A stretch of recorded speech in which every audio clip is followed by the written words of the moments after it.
அது இன்றைக்கி நம்ம வந்து கான்ட்ராக்ட் ஆக்ட் செக்ஷன் 12 இருந்து பார்க்க போகிறோம். செக்ஷன் 12 என்ன சொல்கிறாங்கன்னா, what is sound mind for the purpose of contracting. கான்ட்ராக்டில் என்டர் ஆகிறதுக்கு அந்த கான்ட்ராக்சுவல் பார்ட்டிஸ் வந்து எப்படி இருந்தாங்கன்னா அவங்க சவுண்ட் மைண்டில் இருந்திருக்காங்க அப்படின்னு நம்ம எடுத்துக்க முடியும் அப்படிங்கிறது தான். A person is said to be of sound mind for the purpose of making a contract if at the time when he makes it he is capable of understanding it and of forming a rational judgment as to its effect upon his interest. So இவங்க என்ன சொல்கிறாங்க அப்படின்னா, ஒருத்தர் வந்து ஒரு கான்ட்ராக்டில் enter ஆகக்கூடிய அந்த பார்ட்டிஸை பொறுத்த வரைக்கும் அவங்களுக்கு வந்து அந்த கான்ட்ராக்டை என்டர் ஆகக்கூடிய கான்ட்ராக்டை மேக் பண்ணக்கூடிய அந்த டைமில் அவங்களுக்கு வந்து கேப்பபிலிட்டி இருக்கணும். எது தொடர்புபட்ட கேப்பபிலிட்டி இருக்கணும் அப்படின்னா, அந்த கான்ட்ராக்டை அண்டர்ஸ்டாண்ட் பண்ணுறதுக்கும் அதுக்கப்புறமா அந்த கான்ட்ராக்டோட இஃபெக்ட் வந்து அவங்கள அந்த பர்டிகுலர் பர்சனோட இன்ட்ரெஸ்ட்டை வந்து எந்த அளவுக்கு அஃபெக்ட் பண்ணும், அதோட எஃபெக்ட் என்ன, அந்த கான்ட்ராக்டோட எஃபெக்ட் என்ன அப்படிங்கிறதையும் அண்டர்ஸ்டாண்ட் பண்ணுறதுக்கான கெப்பாசிட்டி அவங்களுக்கு இருந்தது அப்படின்னா அவங்க வந்து சவுண்ட் மைண்டில் தான் அந்த கான்ட்ராக்டில் என்டர் ஆகியிருக்காங்கன்னு அர்த்தம். அதை தான் இந்த செக்ஷன் 12 சொல்கிறாங்க. A person is said to be of sound mind for the purpose of making a contract if at the time when he makes it he is capable of understanding it and of forming a rational judgment as to its effect upon his interest. So this is first part. A person who is usually of unsound mind but occasionally of sound mind. So இங்கே வந்து ஒரு particular person வந்து யூஸ்வலாகவே வந்து அவர் unsound மைண்டில் தான் அவர் இருப்பார். எப்போவாது அக்கேஷனாக தான் வந்து அவர் சவுண்ட் மைண்டில் இருப்பார். ஸோ இந்த மாதிரி இருக்கக்கூடிய ஒரு பர்சனாக இருக்காங்க அப்படிங்கும்போது அவங்க அந்த அக்கேஷ்னலாக சவுண்ட் மைண்டில் இருக்காங்கல்ல, அந்த மாதிரி அந்த சவுண்ட் மைண்டில் இருக்கும்போது அவங்க வந்து ஒரு கான்ட்ராக்டில் வந்து என்டர் ஆகுறாங்க அப்படின்னா அப்போது வந்து அந்த கான்ட்ராக்ட் வந்து வேலிடாக தான் இருக்கும். அதுதான் வந்து இதில் சொல்கிறாங்க. Person who is usually of unsound mind but occasionally of sound mind may make a contract when he is of sound mind. So sound mindல இருக்கும்போது அவங்க கான்ட்ராக்டை வந்து மேக் பண்ணிக்கலாம். Then a person who is usually of sound mind, இங்கே வந்து ஒரு person எப்போவுமே sound மைண்டாக தான் இருக்காங்க but occasionally of unsound mind, எப்போவாச்சும் தான் unsound மைண்டுக்கு வந்து போவாங்க. may not make a contact when he is of unsound mind அப்படின்னு சொல்கிறாங்க. ஸோ இங்கே அக்கேஷ்னலாக தான் வந்து அவர் அன்சவுண்ட்னஸில் இருப்பார் அப்படின்னு சொல்லி இருந்தால் கூட அவர் அந்த அக்கேஷ்னலாக அன்சவுண்ட்னஸில் இருக்கும்போது ஒரு கான்ட்ராக்டில் என்டர் ஆகிறதுக்கு அவங்களுக்கு கெப்பாசிட்டி கிடையாது. ஸோ இது ஒன்றுமே இல்லை. ஒரு கான்ட்ராக்டில் என்டர் ஆகிற டைமில் அவங்க சவுண்ட் மைண்டாக இருந்தாங்களா அப்படிங்கிறது தான் மெட்டீரியலை தவிர்த்துட்டு அவங்கள இன் ஜென்ரல் யூஸ்வலாக எப்படி இருப்பாங்கங்கிறது நமக்கு தெரியாது. ஸோ இங்கே வைட்டல் பாயிண்ட் என்னன்னா, at the time of entering into a contract whether he is capable of entering into the contract, which means if they are capable of understanding the contract and forming a rational judgment as to its effect upon his interest அப்படிங்கிறது இதில் பார்க்கணும். So அவ்வளோதான் இதை வந்து section 12 சொல்லக்கூடிய விஷயம். தென் இல்லஸ்ட்ரேஷனில் a patient in a lunatic asylum who is at the interval of sound mind may contract during those intervals. So இங்கே வந்து ஒரு பேஷண்ட்டாக இருக்கார். ஸோ இவர் பேஷண்ட்டாக இருக்கும்போது லுனாட்டிக் ஆயிஸ்லாம்ன்ற ஸ்டேஜில் வந்து இன்டர்வலில் வந்து அந்த மாதிரியான ஒரு ஸ்டேட்டஸ்க்கு போயிட்டு வராரு. அப்படிங்கும்போது அதாவது இன்டர்வலில் மட்டும் சவுண்ட் மைண்டாக இருக்காரு, மற்ற டைமில் வந்து அவர் அந்த லுனாட்டிக்காக வந்து இருக்காரு. அப்படிங்கும்போது அந்த இன்டர்வலில் சவுண்ட் மைண்டில் இருக்கக்கூடிய அந்த டைமில் வந்து he can make a contract அப்படின்னு சொல்லக்கூடியது ஃபஸ்ட்டு இல்லஸ்ட்ரேஷன்.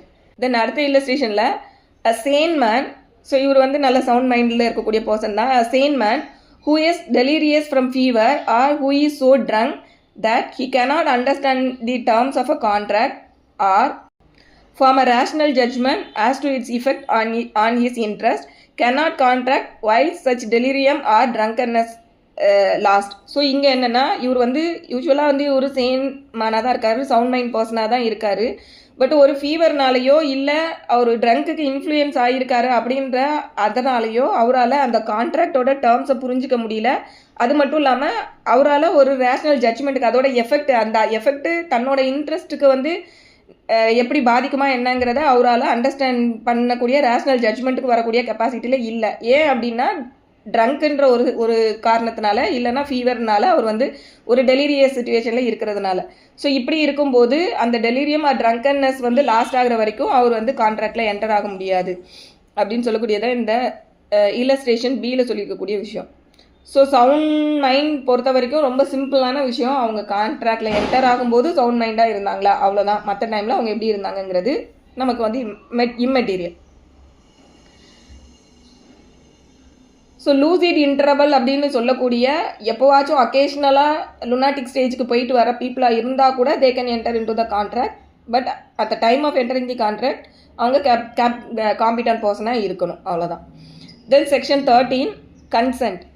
கன்சென்ட்னா என்னன்றது 13ல். இப்போ நம்ம ஏன் இதெல்லாம் பார்த்துக்கிட்டு இருக்கோம் அப்படின்னா, நமக்கு செக்ஷன் 10ல் வந்து சொல்லியிருக்காங்க இல்லையா, எப்படிலாம் இருந்தால் ஒரு கான்ட்ராக்ட் வந்து ஒரு அக்ரிமெண்ட் வந்து கான்ட்ராக்ட் அப்படிங்கிறது வந்து செக்ஷன் 10ல் சொல்லியிருக்காங்க. ஸோ அதில் சொல்லியிருக்கக்கூடியது தான் நம்ம இப்போ ஒவ்வொரு பாயிண்ட்ஸாக வந்து நம்ம பார்த்துக்கிட்டு இருக்கோம். ஏன் அப்படின்னா, ஃபஸ்ட்டு செக்ஷன் 10ல் என்ன சொல்கிறாங்கன்னா, all agreements are contract if they are made by free கன்சென்ட்னு சொல்கிறாங்க. அப்போது ஃப்ரீ கன்சென்ட்ன்ற நம்ம அடுத்து பார்க்க போகிறோம், எப்போ வந்து ஒரு கன்சென்ட் ஃப்ரீ கன்சென்ட் ஆகும்னு. அதுக்கப்புறம் காம்பிட்டன்ட் டு கான்ட்ராக்ட்னு சொல்லக்கூடியதுல தான் நம்ம போன கிளாஸில் மைனர் பார்த்துட்டோம். இப்போ அந்த காம்பிட்டன்ஸின்ற கேரக்டருக்கு கீழே தான் இந்த சவுண்ட்னஸ் ஆஃப் மைண்டுங்கிறது வருது. ஸோ அதை பார்த்துருக்கோம். ஸோ இப்போ நம்ம இந்த 10ல் இருக்கக்கூடிய இன்க்ரீடியன்ஸை தான் வந்து ஒன்றா எலாபரேட்டாக பண்ணி பார்த்துட்ருக்கோம். ஸோ அதில் ஒன்று தான் consent. So consent defined section 13. 2 or more persons are said to consent when they are agree upon the same thing in the same sense. So இங்கே வந்து இதுதான் நம்ம வந்து இந்த லாட்டினில் என்ன டேர்ம் சொல்லுவோம்னா கன்சென்சஸ் ஆட் ஐடம் அப்படின்னு சொல்கிறோம் இல்லையா. அதாவது same thing in the same sense, ஒரே விஷயத்தை பற்றி ரெண்டு பேரும் ஒரே மாதிரியாக அக்ரி பண்ணிக்கிறதுக்கு பேர் தான் கன்சென்ட். ஸோ அந்த மெட்டீரியல் பாயிண்டில் அந்த கான்ட்ராக்டோட சப்ஜெக்ட் மேட்டரில் அவங்களுக்கு வந்து ரெண்டு பேரும் ஒரே விஷயத்தை பற்றி மைண்ட் வந்து மீட் ஆகலை அப்படின்னா அந்த இடத்துல வந்து அந்த கன்சென்ட் வந்து அது கன்சென்ட்னு நம்ம சொல்ல முடியாது. ஸோ அதுதான் இங்கே சொல்கிறாங்க. 2 or more persons are said to consent when they are upon the same thing in the same sense. Then section 14 consent வந்து ஃப்ரீ கன்சென்ட்டை வந்து இந்த செக்ஷன் 14ல் வந்து டிஃபைன் பண்ணுறாங்க. ஸோ ஃப்ரீ கன்சென்ட்னு இதில் என்ன சொல்கிறாங்க அப்படின்னா, இந்த கீழே வந்து ஒரு 5 பாயிண்ட்ஸ் கொடுத்துருக்காங்க இல்லையா, இந்த 5 பாயிண்ட்ஸில் ஏதாவது ஒரு விஷயத்தினால அந்த கன்சென்ட் இன்ஃப்ளூயன்ஸ் ஆகாமல் இருந்தது அப்படின்னா அதுக்கு பேர் தான் ஃப்ரீ கன்சென்ட். ஸோ கன்சென்ட்டுங்கும் போது when 2 persons agree upon same thing in the same sense. So இந்த same thing in same sense அப்படின்னு சொல்கிறது அவங்க வாலண்டியராக வந்து அக்ரி பண்ணியிருக்கணும். அந்த வாலண்டரினஸ் இல்லாமல் போகுது. எதனால் அப்படின்னா, இந்த கீழே சொல்லியிருக்க இந்த 5 விஷயத்தினால ஏதோ ஒரு இதை வந்து நம்ம ஃப்ளாஸ் அண்ட் கன்சென்ட்னு சொல்லுவோம். இந்த 5 பாயிண்ட்ஸையும் வந்து ஃப்ளா இன் கன்சென்ட் அப்படின்னு சொல்லுவோம். ஸோ இந்த ஃப்ளா ஏதோ ஒரு 1 or more than 1 ஃப்ளா வந்து ஒரு கன்சென்ட்டில் இருக்குது அப்படிங்கும்போது அந்த கன்சென்ட் வந்து ஃப்ரீ கன்சென்ட்டுன்றதுக்குள்ளே நம்ம எடுத்துகிட்டு வர முடியாது. ஸோ இதுதான் செக்ஷன் 14ல் என்ன சொல்கிறாங்கன்னா, free consent define. Consent is said to be free when it is not caused by coercion as defined in section 15. So what is coercionங்கிறது நம்ம பின்னாடி section 15ல பார்க்க போகிறோம். Then are under undue influence as defined in section 16, or fraud as defined in section 17, or misrepresentation as defined in section 18, or mistake subject to the provision of section 20, 21 and 22. Then consent is said to be so caused when it would not have been given but for the existence of such coercion, undue influence, fraud, misrepresentation or mistake. So simple இதில் என்னென்னா, ஒரு கன்சென்ட்டில் இந்த 5 விஷயங்களில் ஏதோ ஒரு விஷயத்தினால இல்லை மோர் தென் 1 விஷயத்தினால அது அஃபெக்ட் ஆகுது, சஃபர் ஆகுது அப்படின்னு சொல்லும்போது அந்த கன்சென்ட் வந்து நம்ம ஃப்ரீ கன்சென்ட்னே சொல்ல முடியாது. ஸோ இந்த ஏதாவது ஒரு விஷயம் இருக்கும்போது அதை கன்சென்ட் ஃப்ரீ கன்சென்ட்ன்றதுல வராது. அப்போ ஆட்டோமேட்டிக்காக அந்த கான்ட்ராக்ட் வந்து விஷியேட் ஆகும். கன்சென்ட் வந்து ஃப்ரீ கன்சென்ட் இல்லைன்னு சொல்லி அது விஷியேட் ஆகும் contract. So this is section 14. Then section 15. இப்போ 15ல் வந்து கொயர்ஷன்னா என்ன அப்படிங்கிறது டிஃபைன் பண்ணுறாங்க. கொயர்ஷன்னா என்ன சொல்கிறாங்க அப்படின்னா, coercion is the committing or threatening to commit any act forbidden by Indian Penal Code, or the unlawful detaining or threatening to detain any property to the prejudice of any person whatever with the intention of causing any person to enter into an agreement. So கொயர்ஷனில் ஒரு Indian penal code, இப்போ நமக்கு BNS, so பிஎன்எஸில் வந்து சொல்லியிருக்கக்கூடிய ஏதோ ஒரு ஏதோ ஒரு விஷயத்த வந்து நான் கமிட் பண்ணிவிடுவேன் அப்படின்னு கமிட் பண்ணிட்டாங்கனாலும் அதாவது பிஎன்எஸில் வந்து பர்மிட் பண்ணப்பட்டிருக்க ஒரு விஷயத்த கமிட் பண்ணி அதன் மூலமாக ஒரு கன்சென்ட்டை வாங்கினாலும் அது வந்து கொயர்ஷன்றதுக்கு கீழே வரும். இல்லை அந்த ஃபர்பிடன் ஆக்டை வந்து நான் அவன் மேலே செஞ்சிருவேன் அப்படின்னு சொல்லி த்ரெட்டன் பண்ணி அதன் மூலமாக ஒரு கன்சென்ட்டை வாங்கினாலும் அது கொயர்ஷன்றதுக்கு கீழே வந்துடும். அதுக்கப்புறமா அன்லாஃபுல்லாக வந்து ப்ராப்பர்ட்டியை பண்ணுறது அப்படி இல்லாட்டி ப்ராப்பர்ட்டியை டிடைன் பண்ணிடுவேன் அப்படின்னு சொல்லி த்ரெட்டன் பண்ணுறது. ஸோ இந்த 2 ப்ராப்பர்ட்டியை டிடைன் பண்ணிடுவேன்றதுக்கு கீழே வந்து ஒரு கன்சென்ட்டை வந்து வாங்குறது அப்படின்னாலும் அது கொயர்ஷன்றதுக்கு கீழே வரும். ஸோ இது எல்லாத்தையும் வந்து இந்த commission of forbidden act or threatening to commit forbidden act or unlawful detain or threatening to detain any property அப்படின்னு சொல்லக்கூடிய இந்த 4 விஷயங்களுமே வந்து எதற்காக செய்யப்பட்டிருக்கணும் அப்படின்னா அந்த பார்ட்டியை வந்து கான்ட்ராக்டில் அக்ரிமெண்ட்டில் என்டர் பண்ண வைக்கணுங்கிற நோக்கத்தில் இதை எதையாவது செஞ்சுருக்கணும். ஸோ ஒரு கான்ட்ராக்டுக்குள்ளே அவங்க வந்து அவங்கள பார்ட்டியாக வரணும், அந்த கான்ட்ராக்டில் நீங்கள் கண்டிப்பாக சம்மதிக்கணும் அப்படின்ற நோக்கத்தில் இந்த 4 விஷயங்களில் எதையோ ஒன்று செய்கிறாங்க அப்படின்னும் பட்சத்தில் அது வந்து அந்த கான்ட்ராக்ட் இஸ் விஷியேட்டட் பை கொயர்ஷன் அப்படின்னு சொல்லி நம்ம எடுத்துக்கலாம். ஸோ அப்போது இங்கே வந்து என்ன சொல்கிறாங்க அப்படின்னா act punishable by Indian penal code அப்படின்னு சொல்லலை. அதாவது act forbidden by Indian penal code அப்படின்னு சொல்கிறதுக்கும் act forbidden by Indian penal கோட்னு சொல்கிறதுக்கும் ரொம்ப டிஃப்ரென்ஸ் இருக்குது. இப்போ வந்து ஒரு ப்ராப்பர்ட்டியை வந்து ஏன்னா சில விஷயங்கள் வந்து நமக்கு இந்தியன் பீனல் கோடில் வந்து எதெல்லாம் அஃபென்ஸ் பனிஷபிள்ன்றதை சொல்லியிருப்பாங்க. பட் அந்த அஃபென்ஸை கமிட் பண்ணிடுவேன்னு சொல்லி த்ரெட்டன் அப்படின்னு சொல்லி வரும்போது எல்லா இடங்கள்லையும் த்ரெட்டனை வந்து பனிஷபிளாக வந்து எல்லா ப்ரொவிஷனுக்கும் சொல்லியிருப்பாங்களான்னா சொல்லியிருக்க மாட்டாங்க. சில விஷயங்களில் வந்து அதாவது ஒரு ஆக்ட் கமிட்டட் இல்லைன்னா ஒரு ஒமிஷன் கமிட்டட் அப்படிங்கிறதுக்கு, அதே போல் ஒரு ஆக்டை வந்து அட்டெம்ப்ட் கமிட் பண்ணுறது இல்லைன்னா அபெட் பண்ணுறது, இது எல்லாமே வந்துட்டு அதே போல் சில ஆக்டை வந்து ப்ரிப்பரேஷன் பண்ணுறது கூட சில ஒரு அஃபென்ஸுக்கான ப்ரிப்பரேஷன் கூட பனிஷபிள்ங்கிறது இந்தியன் பீனல் கோடில் சொல்லியிருப்பாங்க. பட் இங்கே என்ன சொல்கிறாங்கன்னா ஃபர்பிடன் அப்படின்னு தான் சொல்கிறாங்க. ஸோ இந்தியன் பீனல் கோடில் சில விஷயங்களுக்கு வந்து நான் வெறும் மியர் த்ரெட்டன் பண்ணுறதே ஒரு பனிஷபிளான அஃபென்ஸ் அப்படின்னு எல்லா அஃபென்ஸுக்கும் வந்து த்ரெட்டனிங் இட் செல்ஃப் சப்ஸ்டான்ஷியல் அஃபென்ஸ்ன்னு எங்கேயும் சொல்லியிருப்பாங்களான்னா சொல்லியிருக்க மாட்டாங்க. ஸோ அதனால தான் இங்கே என்ன சொல்கிறாங்கன்னா வெறும் த்ரெட்டன்னு சொல்லக்கூடியதை அங்கே பனிஷபிள்னு சொல்லலை அப்படின்னா கூட அதையும் வந்து நம்ம வந்து ஃபர்பிடன் அப்படின்னு சொல்லி எடுத்துக்கிடலாம். அதனால தான் இங்கே punishable by Indian penal code அப்படின்ற வேர்டை சொல்லாமல் ஃபர்பிடன் அப்படிங்கிறத வந்து இங்கே சொல்லியிருக்காங்க. ஸோ இந்த ஜட்ஜ்மெண்ட் இதில் நோட் பண்ணிக்கோங்க. ரங்கநாயக்கம்மா வெர்சஸ் ஆழ்வார் செட்டி. இது வந்து ரொம்ப பழைய ஓல்டு சைட்டேஷன். பட் இதில் தான் வந்து இந்த கேஸோட ஃபேக்ட்ஸ் என்ன இருந்திருக்கும் அப்படின்னா ஹஸ்பண்ட் இறந்து போயிருப்பாங்க, ஒய்ஃப் வந்து விடோ ஒய்ஃப் இருப்பாங்க இல்லையா, அவங்கள வந்து அவங்க குடும்பத்தில் உள்ள ஒரு பையனை வந்து அடாப்ஷன் எடுக்கணும், அப்போ தான் இந்த ஹஸ்பண்டோட சடலத்தை வந்து நாங்கள் எடுத்துகிட்டு போக விடுவோம் அப்படின்னு சொல்லி, இல்லாட்டி இந்த சடலத்தை எடுக்க விட மாட்டோம் ரிலேட்டிவ்ஸ் வந்து அவங்கள கம்பல் பண்ணுவாங்க. ஸோ அப்போ அவங்க என்ன பண்ணுவாங்கன்னா வேற வழி இல்லாமல் அந்த அடாப்ஷனுக்கு வந்து அக்செப்ட் பண்ணுவாங்க. ஸோ அதுக்கப்புறமா அப்போ இந்த இடத்துல வந்து அதுக்கப்புறம் ஃபியூச்சரில் வந்துட்டு இந்த அடாப்ஷன் பண்ணினது வந்து செல்லாது அப்படின்னு சொல்லி அவங்க கோர்ட்டுக்கு வருவாங்க. ஸோ அப்போ வந்து கோர்ட்டில் இது என்ன சொல்லுவாங்க அப்படின்னா ஒரு இறந்து போன அந்த காப்ஸ்ன்னு நம்ம வந்து அதை அங்கே திருநெல்வேலியில் வந்து காப்ஸ்ன்னு சொல்லுவோம். ஸோ இறந்து போன அந்த சடலத்தை நான் புதைக்க விட மாட்டேன் அப்படின்னு சொல்கிறதே வந்து அது வந்து அந்த இதுக்கு வந்து ஒரு அவமானத்தை ஏற்படுத்துகிற மாதிரி. ஸோ அது வந்து அங்கே இந்தியன் பீனல் கோடில் வந்துட்டு அஃபென்ஸாகவே அங்கே சொல்லியிருப்பாங்க. ஸோ அதனால இது வந்து கொயர்ஷன்றதுக்கு கீழே வரும். ஸோ இந்த அடாப்ஷன் வந்து வேலிடான அடாப்ஷன் இல்லை அப்படிங்கிறது இந்த ஜட்ஜ்மெண்ட்டில் சொல்லியிருப்பாங்க. தென் அடுத்து அம்மி ராஜு வெர்சஸ் சேஷம்மா. ஸோ இதுவும் வந்து ரொம்ப பழைய ஜட்ஜ்மெண்ட் தான். பட் இதிலலாம் சொல்லியிருக்க விஷயங்கள் நம்ம இன்னுமே வி ஆர் ஃபாலோயிங். ஸோ இந்த அம்மி ராஜு வெர்சஸ் சேஷ்மா கேஸில் வந்து ஃபேக்ட்ஸ் என்ன இருந்திருக்கும் அப்படின்னா ஒரு ரிலீஸ் டீடு வந்து எழுதி வைக்கல அப்படின்னா, அதாவது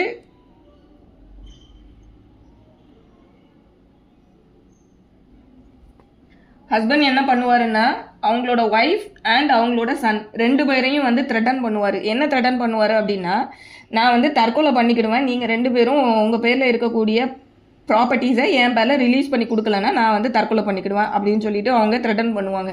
ஸோ இப்போ இந்த இடத்துல அவங்க 2 பேரும் அந்த த்ரெட்டனுக்கு பயந்து போயிட்டு அவரோட விருப்பப்படியே சொத்தை எல்லாத்தையும் அவங்களுக்கு எழுதி கொடுத்துருவாங்க. ஸோ அதுக்கப்புறமா அவங்க ஃபர்தராக ஃப்யூச்சரில் வந்துட்டு கோர்ட்டில் வந்துட்டு இந்த மாதிரி கேஸ் போடுவாங்க, நாங்கள் எங்களோட கன்சென்ட்னால எழுதி கொடுக்கல, இதில் வந்து கொயர்ஸ் பண்ணினாங்க, அட்டெம்ப்ட் டு கமிட் சூசைட் அப்படின்னு சொல்லிட்டு எங்களை வந்து த்ரெட்டன் பண்ணிடுவேன் அப்படின்னு அதை சொல்லி த்ரெட்டன் பண்ணாருன்னு சொல்லி வருவாங்க. ஸோ அப்போ கோர்ட் இதை தான் சொல்லுவாங்க. ஸோ இந்த கொயர்ஷன் வந்து இது வந்து கொயர்ஷனால் பெறப்பட்ட கன்சென்ட் அப்படின்னு சொல்லி இந்த கன்சென்ட் இஸ் நாட் வேலிட் அப்படின்னு சொல்லியிருப்பாங்க. ஸோ இங்கே வந்து அட்டெம்ப்ட் டு கமிட் சூசைடுங்கிறத வந்து பனிஷபிள்னு சொல்லியிருப்பாங்க இந்தியன் பீனல் கோடில். பட் த்ரெட்டன் டு கமிட் சூசைடை வந்து பனிஷபிள்னு சொல்லியிருக்க மாட்டாங்க. ஸோ அதை தான் வந்து இந்த ஃபர்பிடன் பை இந்தியன் பீனல் கோடுக்கும் பனிஷபிள் பை இந்தியன் பீனல் கோடுக்கும் உள்ள டிஃப்ரென்ஸ். ஸோ அங்கே வந்து threaten to attempt to commit suicide வந்து yes of course it's punishable. But இங்கே வந்து த்ரெட்டன் தானே காசு பண்ணுறாங்க. இந்த த்ரெட்டனை தனியாக அங்கே ஒரு அஃபென்ஸ்னு சொல்லி அதுக்கு தனியாக அங்கே பனிஷ்மெண்ட்னு சொல்லியிருக்க மாட்டாங்க. பட் அது வந்து அந்த ஆக்டை தான் ஆக்சுவலி அந்த ப்ரொவிஷன் அஃபென்ஸ்னு சொல்லி வந்து அந்த த்ரெட்டன்னு சொல்லக்கூடிய அந்த விஷயம் இந்த ஃபர்பிடன்றதுக்கு கீழே இங்கே வருது. ஸோ இங்கே பனிஷ்மெண்ட்டுன்னு அந்த த்ரெட்டன் இங்கே பண்ணக்கூடிய விஷயத்துக்கு அங்கே தனியாக செப்பரேட்டாக பனிஷ்மெண்ட் இல்லைன்னா கூட இந்த ஃபர்பிடன்றதுக்கு கீழே அது வரும் அப்படின்றது தான் இந்த கொயர்ஷனில் இருக்கக்கூடிய விஷயம். ஸோ இது எல்லாமே வந்து இன்டென்ஷன் என்னவா இருந்திருக்கணும்னா ஒரு அக்ரிமெண்ட்ல என்டர் பண்ண வைக்கணும்ன்ற ப்ரூவ் பண்ணனும் அவசியம் கிடையாது. சும்மா இந்த மாதிரி எங்க த்ரெட்டன் பண்ணாங்க தான் எழுதி கொடுத்துட்டோம். ப்ரூவ் பண்ணனுமா? ப்ரூவ் பண்ணனும். செகண்ட் எஸ் கோர்ட்ல வந்து either oral or documentary evidence they have to prove it. ஓகேவா? ஸோ இப்போ இங்க இன்னொரு விஷயம் என்ன அப்படின்னா இந்த கொயர்ஷன் வந்து யார்கிட்ட இருந்து வந்திருக்கணும் யாருக்கு வந்திருக்கணும் அப்படி இருக்கு இல்லையா. ஆக்சுவலி இப்போ ஒரு கான்ட்ராக்ட்னு சொல்லும்போது அதில் ரெண்டு பார்ட்டி இருக்காங்க. அப்படிங்கும்போது இந்த ரெண்டு பார்ட்டிக்குள்ளே தான் இந்த கொயர்ஷன் நடந்திருக்கணுமா அப்படின்னா அப்படி கிடையாது. ஸோ கொயர்ஷன் அப்படின்னு சொல்லும்போது actually who are parties to the contract அவங்களுக்கு அந்த கொயர்ஷன் வந்திருக்கலாம். அப்படி இல்லாட்டி இப்போ உதாரணத்துக்கு ஏ அண்ட் பி இவங்க ரெண்டு பேரும் தான் பார்ட்டிஸ் டு தி கான்ட்ராக்ட்னு வச்சுக்கிடுவோம். இப்போ ஏ கிட்ட இருந்து பிக்கு வந்து கொயர்ஷன் வந்திருக்கணும், இல்லை பி கிட்ட இருந்து ஏக்கு கொயர்ஷன் வந்திருக்கணுன்றது அவசியம் கிடையாது. இப்போ பிஏ கான்ட்ராக்ட்ல என்டர் பண்ண வைக்கிறதுக்காக ஏயோட ரிலேட்டிவோ இல்லை ஏயோட வெல்விஷரோ இல்லை யார் வேணா இருக்கலாம், ஒரு மூணாவது மனுஷங்களை வந்து த்ரெட்டன் பண்ணுறாங்கன்னு வச்சுக்கிடுவோம். இப்போ ஏ வந்து பி சொல்கிறாரு, நீ இப்போ இந்த கான்ட்ராக்ட்ல என்டர் ஆகலைன்னா நான் வந்து சிஏ வந்து கொலை பண்ணிடுவேன் மிரட்டுறாருன்னு வச்சுக்கிடுவேன். அப்போ அந்த இடத்துல வந்து ஸ்ட்ரேஞ்சரை மையப்படுத்தி அந்த கொயர்ஷன் நடக்குது. ஸோ அப்படி இருந்தால் கூட இந்த கொயர்ஷன்றதுக்கு கீழே அட்ராக்ட் ஆகும் இந்தியன் லாவுக்கு கீழே. ஸோ இது பார்ட்டிஸ்குள்ளே தான் நடந்திருக்கணும்னு அவசியம் கிடையாது. தென் அதே போல தான் இந்த த்ரெட்டனிங் டு டீடைன் ப்ராப்பர்ட்டிங்கிறதுக்கும் அதே சேம் பிரின்சிபல். நான் இப்போ எப்படி ஒரு பர்சனுக்கு சொன்னனோ அதே மாதிரி தான் இந்த பார்ட்டிஸ் டு இவங்களுக்குள்ள உள்ள ப்ராப்பர்ட்டிக்கு தான் அந்த டிடென்ஷனோ இல்லைனா அந்த த்ரெட்டனிங்கோ இருந்திருக்கணுங்கிறது அவசியம் கிடையாது. ஸோ இது வந்து நம்ம இதில் கண்டிப்பாக அண்டர்ஸ்டாண்ட் பண்ணிக்கணும் இந்த பாயிண்ட்ஸை. ஸோ இதுதான் வந்து கொயர்ஷனில் இருக்கக்கூடிய விஷயம். இப்போ இந்த கொயர்ஷன்னால ஏதோ ஒரு மணியோ இல்லை ஏதாவது ஒரு திங்ஸ் வந்து இன்னொருத்தங்களுக்கு வந்து டிரான்ஸ்ஃபர் ஆகிருக்கு அப்படின்னா அதோட எஃபெக்ட் என்ன அப்படிங்கிறது இதோட கொயர்ஷனோட சேர்த்து நம்ம செக்ஷன் 72 பார்க்கணும்.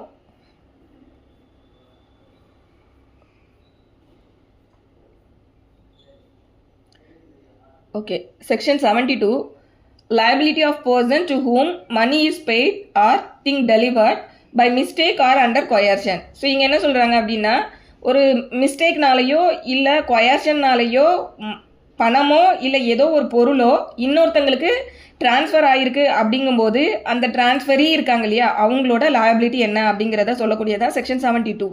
A person to whom money has been paid or anything delivered by mistake or under coercion may repay or return it. So அந்த மாதிரி மிஸ்டேக்னாலேயோ கொயர்ஷன்னாலேயோ பணமோ இல்லை பொருளோ வேற யாருக்காதுக்கு டிரான்ஸ்ஃபர் ஆகிருக்கு அப்படிங்கும்போது அவங்களோட liability என்னன்னா they have to repay or return it. So this is section 72. இதில் இருக்க இல்லஸ்ட்ரேஷன்ஸையும் பார்த்துடலாம். A and B jointly owe 100 rupees to C. ஏயும் பியும் ரெண்டு பேரும் சேர்ந்து சி கிட்ட இருந்து 100 rupeesக்கு வந்து லயபிளாக இருக்காங்க. இப்போ A alone pays the amount to C. A மட்டும்தான் சிக்கு வந்து அமௌண்ட்டை பே பண்ணுறாரு. And B not knowing this fact pays rupees 100 over again to C. So A pay பண்ணதுக்கு அப்புறமா பியும் வந்து ஏ கொடுத்தது தெரியாமல் என்ன பண்ணுறாருன்னா திருப்பி again he also pay the amount. இப்போ C is bound to repay the amount to B. So அப்போ இங்கே வந்து அவர் வந்து என்ன பண்ணியிருக்காரு அப்படின்னா அதை வந்து ஒரு இங்கே ஆக்சுவலி அவங்க மிஸ்டேக்காக கூட அவங்க வாங்கியிருந்திருக்கலாம். ஸோ அப்போ நான் மிஸ்டேக்னால வாங்கினதை வந்து திருப்பி கொடுத்துடணும் அப்படிங்கிறது தான் ஃபஸ்ட்டு சொல்கிறாங்க இல்லையா. தென் சப்கிளாஸ் பியில் a railway company refuses to deliver up certain goods to consignee. 1 minute.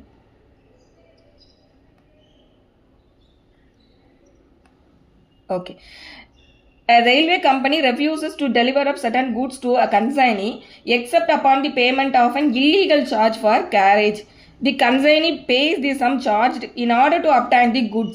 He is entitled to recover so much of the charge as was illegally excessive. இப்போ இந்த ரயில்வே கம்பெனி என்ன பண்ணுறாங்க அப்படின்னா, கன்சைனி கிட்ட நீ எனக்கு எக்ஸஸாக வந்து பணம் கொடுத்தா தான் நான் வந்து உன்னோட கூட்ஸ், இப்போ இந்த கன்சைன்மெண்ட் வந்திருக்கு இல்லையா, ஸோ இந்த கன்சைன்மெண்ட் உனக்கு தரணும்னா எனக்கு எக்ஸஸாக வந்து பணம் கொடு அப்படின்னு சொல்லி கேட்குறாங்க. ஸோ அப்போ இங்கே வந்து அவர் வந்து என்ன பண்ணுறாரு, கொயர்ஸ் பண்ணுறாரு. நீ எக்ஸஸாக பணத்தை கொடுத்தனா தான் நான் உனக்கு கூட்ஸை தருவேன் அப்படின்னு சொல்லி அவர் கொயர்ஸ் பண்ணுறாரு. So illegal charge which is forbidden, அந்த ஃபார்பிடன்றதுக்கு கீழே அது வரும். ஸோ இப்போ இந்த இடத்துல இப்போ அவர் அந்த பணத்தை கொடுத்துட்டு அந்த கன்சைன்மெண்ட்டை ரிசீவ் பண்ணிட்டு போயிடுறாங்க. அதுக்கப்புறமா அப்போ இந்த இடத்துல he is entitled to recover so much of the charge as was illegally excessive. So அந்த மாதிரி எக்ஸசிவாக அவங்க என்ன சார்ஜ் கொடுத்தாங்களோ அதை he can recover it from the railway company அப்படின்றது தான் இந்த செக்ஷன் இல்லஸ்ட்ரேஷன் பியில் சொல்லியிருக்கக்கூடிய விஷயம். ஸோ மணி ஆர் திங் இங்கே வந்து ஸ்பெசிஃபிக்காக வந்து 72ல் transfer of money or thing அதை பற்றி தான் சொல்லியிருக்காங்க. அதர் திங்ஸ் பற்றி இங்கே சொல்லலை. ஸோ இது வந்து டேஞ்சிபிளான பணம் இல்லைனா டேஞ்சிபிளாக இருக்கக்கூடிய ப்ராப்பர்ட்டி. ஸோ அதை பற்றி தான் இங்கே சொல்லியிருக்காங்க. அது இல்லாத மற்ற விஷயங்களுக்கு வந்து கன்சென்ட்டில் ஃப்ளா இருக்குது, கொயர்ஷனால கன்சென்ட் இருக்குன்னா what is the consequences of that கான்ட்ராக்ட்டுங்கிறது நம்ம அங்கேயே திருப்பி பார்க்க போகிறோம் செக்ஷன் 19 and 19A. ஸோ இந்த 72வையும் இதோட சேர்த்து பார்த்துக்கணும். தென்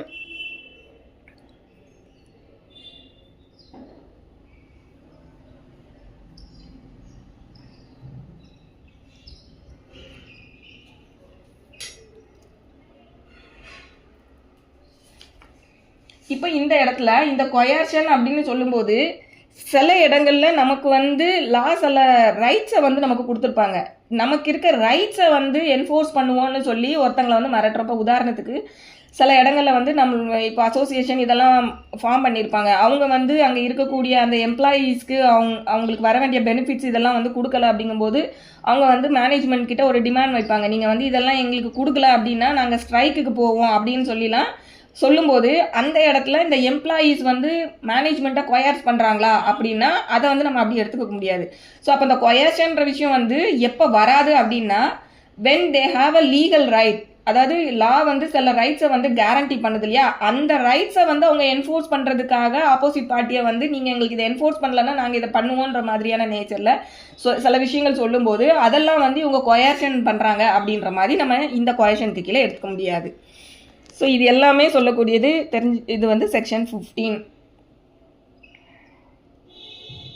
ஓகே, இங்கே ஒரு எக்ஸ்பிளனேஷன் இருக்குது.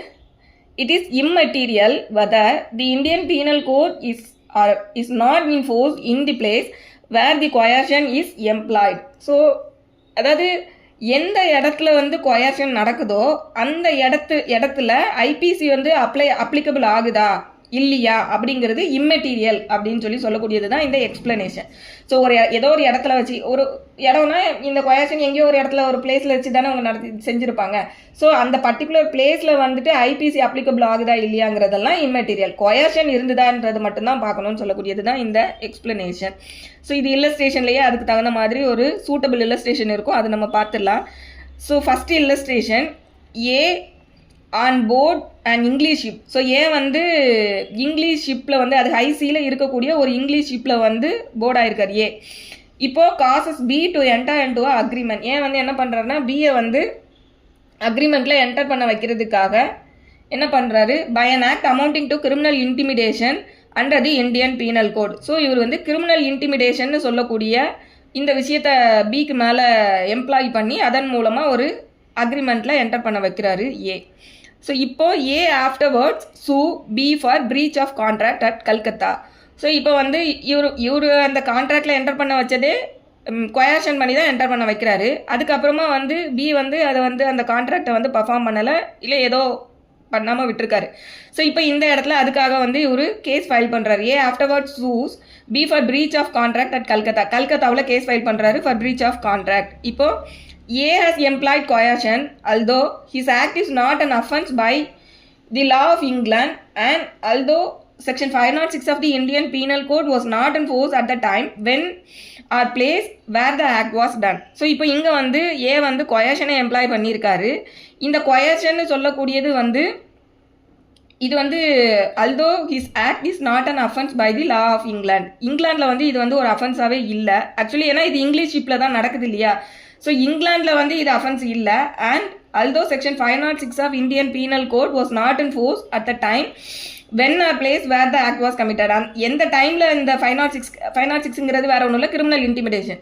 ஸோ கிரிமினல் இன்டிமிடேஷன் நடந்த அந்த டைம் அண்ட் அந்த பிளேஸில் வந்து அது வந்து அப்ளிகபிளே ஆகாது அப்படிங்கக்கூடிய ஒரு டைம் ஆர் பிளேஸில் இது நடந்திருந்தா கூட இந்த இடத்துல வந்து இது வந்து இந்த கன்சென்ட் வந்து கொயர்ஷன் மூலமாக தான் வாங்கப்பட்டிருக்கு அப்படின்னு சொல்ல முடியும். ஸோ அப்போ வந்து இந்த கான்ட்ராக்டை வந்து அவர் ப்ரீச் பண்ணிட்டாரு, அதை எனக்கு ஸ்பெசிஃபிக்காக பெர்ஃபார்ம் பண்ணி கொடுங்கன்னு கேட்க முடியாது அப்படின்னு சொல்லக்கூடியது தான் இந்த செக்ஷன் ஏ இந்த இல்லஸ்ட்ரேஷனில் இருக்கக்கூடிய விஷயம்.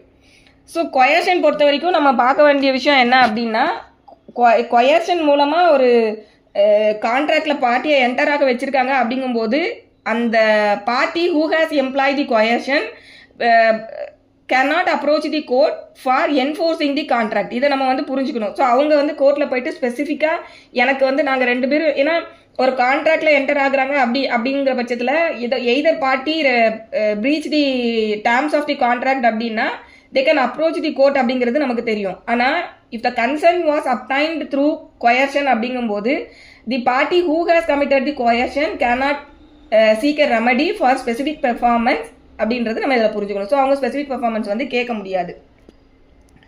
So this is section 15.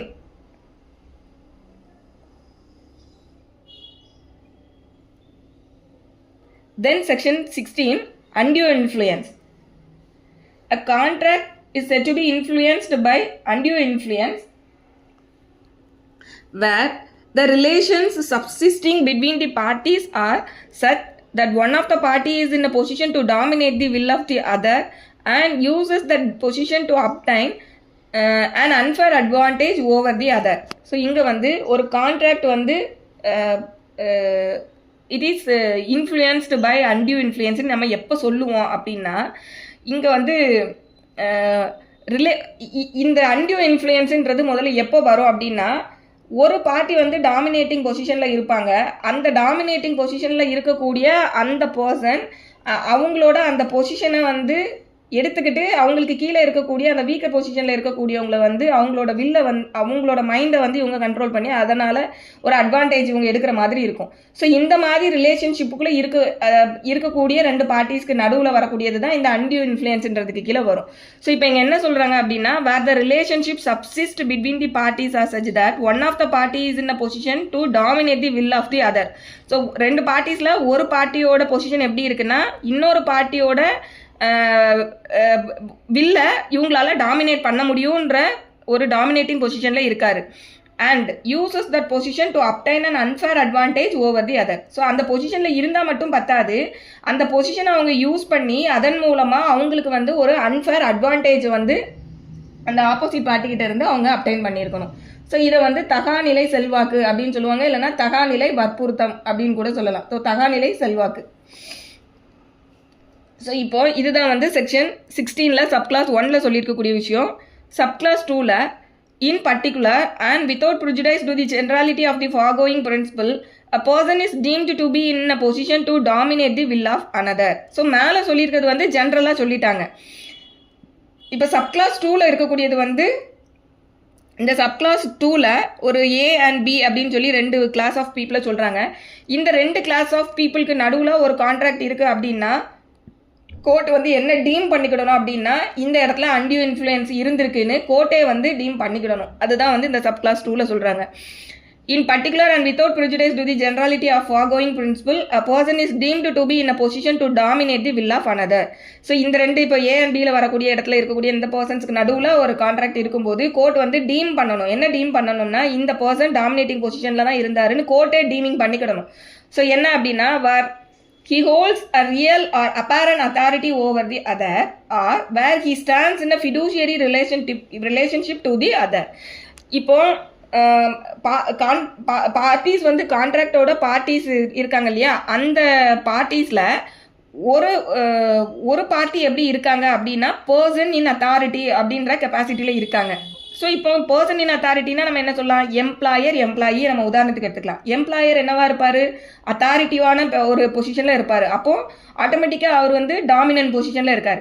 அப்போ ஒரு எம்ப்ளாயர் அண்ட் எம்ப்ளாயி அவங்களுக்கு நடுவில் ஒரு கான்ட்ராக்டில் வந்து இருக்குது அப்படிங்கும்போது அது ரிலேட்டடான ஒரு கேஸ் கோர்ட்டுக்கு வராங்கன்னும் போது கோர்ட் வந்து ப்ரிசம்ஷனே எடுத்துக்கலாம். எம்ப்ளாயர் வந்து டாமினேட்டிங் பொசிஷனில் தான் இருந்திருக்காருன்னு கோர்ட் ப்ரிசம்ஷன் எடுத்துக்கலாம். ஸோ அதுதான் ஃபஸ்ட்டு சொல்கிறாங்க, where he holds a real and apparent authority over the other or where he stands in a fiduciary relation to the other. So இந்த fiduciary relationshipனா என்ன அப்படின்னா நம்பிக்கை சார்ந்த உறவுன்னு நம்ம சொல்லுவோம் இல்லையா, அதாவது பொறுப்பாண்மை சார்ந்த உறவு இல்லைன்னா நம்பிக்கை சார்ந்த உறவு அப்படின்னு நம்ம சொல்லுவோம். ஸோ இந்த பொறுப்பாண்மை இல்லைன்னா நம்பிக்கை அப்படின்னு சொல்றது என்னன்னா minor daughter and minor son parents நம்ம எடுத்துக்கலாம். ஸோ பேரண்ட்ஸுக்கு கிட்ட வந்து இந்த மைனர் டாட்டர் அண்ட் சன் பொறுத்த வரைக்கும் நம்பிக்கையில் இருப்பாங்க, நம்ம அம்மா நம்ம அப்பா, ஸோ அந்த மாதிரி நம்பிக்கையில் இருப்பாங்க. அதே போல் ஃபியான்ஸ் அண்ட் ஃபியான்சி அவங்கள எடுத்துக்கிட்டாலும் அந்த மாதிரி இருப்பாங்க. அதே போல் அட்வொகேட் அண்ட் கிளைண்ட் அவங்கள எடுத்துக்கிட்டோம்னா இவங்கெல்லாம் வந்து அந்த நம்பிக்கை. அதே போல் டாக்டர் அண்ட் பேஷண்ட், அதுக்கப்புறம் வந்து பார்த்திங்கன்னா மதகுரு இருப்பாங்க இல்லையா, அந்த மதகுரு அவங்களுக்கு கீழே இருக்கக்கூடிய சீடர்கள்.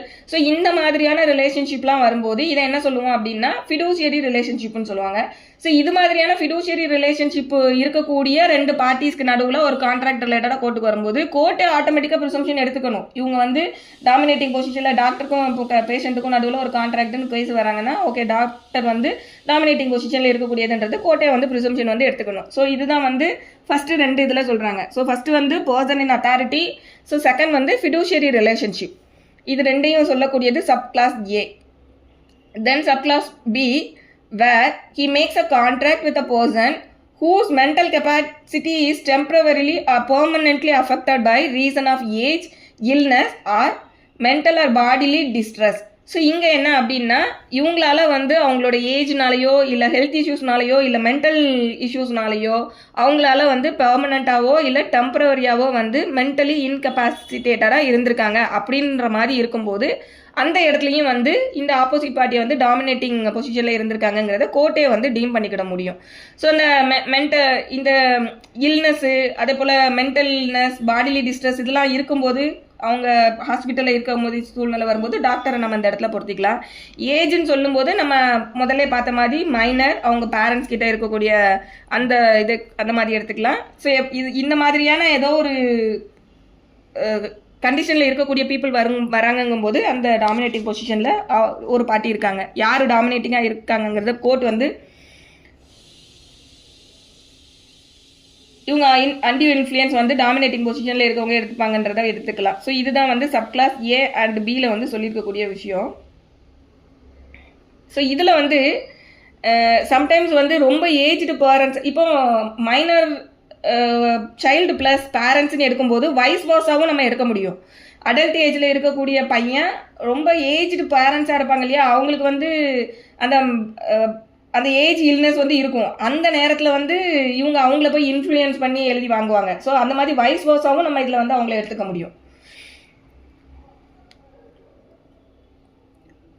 ஸோ நிறைய பேரண்ட்ஸ் வந்து பிள்ளைங்களுக்கு வந்து அந்த ப்ராப்பர்ட்டியெல்லாம் எழுதி கொடுத்துட்டு அதுக்கப்புறமா கோர்ட்டுக்கு வரும்போது நான் வந்து என் பையன் என்னை இன்ஃப்ளூயன்ஸ் பண்ணி தான் எழுதி கொடுத்தாங்க, என்னோட ஏஜ் இது, எனக்கு அப்போ அந்தளவுக்கு வந்து என்னோட ஃபிசிக்கலாக வந்து நான் அவ்வளோ ரொம்ப மோசமாக இருந்தேன், சிக்காக இருந்தேன் அப்படின்ற அந்த இதெல்லாம் அவங்க சொல்லும்போது அந்த இடத்துலலாம் வந்து கோர்ட் இதை வந்து டீம் பண்ணிக்க முடியும். தென் sub class 3, where a person who is in a position to dominate the will of another enters into a contract with him and the transaction appears on the face of it or on the evidence adduced to be unconscionable.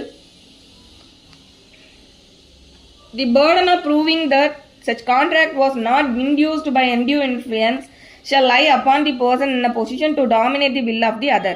So this is very important. என்ன சொல்கிறாங்கன்னா யார் prove பண்ணணும் அதுதான் இங்கே பதில் சொல்கிறாங்க. So யார் prove பண்ணணும்னா, ஏன்னா மேலே வந்து டாமினேட்டிங் பொசிஷனில் ஒருத்தர் வந்து டாமினேட்டிங் பொசிஷனில் வந்து இருக்கக்கூடிய பர்சன் இன்னொருத்தங்களை வந்து அன்டியூவாக இன்ஃப்ளூயன்ஸ் பண்ணி அதனால் அன்ஃபேர் அட்வான்டேஜ் எடுக்கிறாங்க அப்படிங்கும்போது அது வந்து கான்ட்ராக்ட் வாய்டபிள். ஸோ அப்போ இதில் வந்து இந்த அன்டியூ இன்ஃப்ளூயன்ஸை நான் எக்ஸசைஸ் பண்ணலைங்கிறத யார் ப்ரூவ் பண்ணணும்னா who is in the dominating பொசிஷனோ அவங்க தான் வந்து அதை கோர்ட்டில் வந்து ப்ரூவ் பண்ணணும். ஸோ இந்த வீக்கர் பொசிஷனில் இருக்காங்க இல்லையா, அவங்க வந்து கோர்ட்டில் ப்ரூவ் பண்ணணும்னு அவசியம் கிடையாது. பட் அவங்க வீக்கர் பொசிஷனில் இருக்கக்கூடியவங்க தான் அந்த அக்ரீவ்டு பர்சன் தான் ஆக்சுவலி கோர்ட்டுக்கு வந்திருப்பாங்க ஆப்வியஸாக.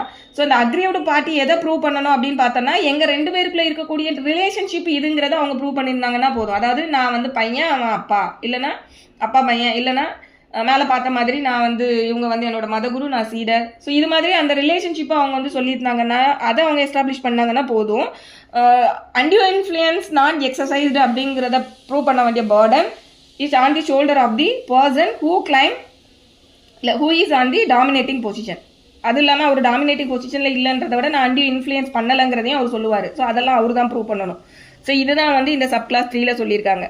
when a person who is in a position to dominate the will of another enters into a contract with him and the transaction appears on the face of it on the evidence adduced to be unconscionable, the burden of proving that such contract was not induced by undue influence shall lie upon the person in the position to dominate the will of the other.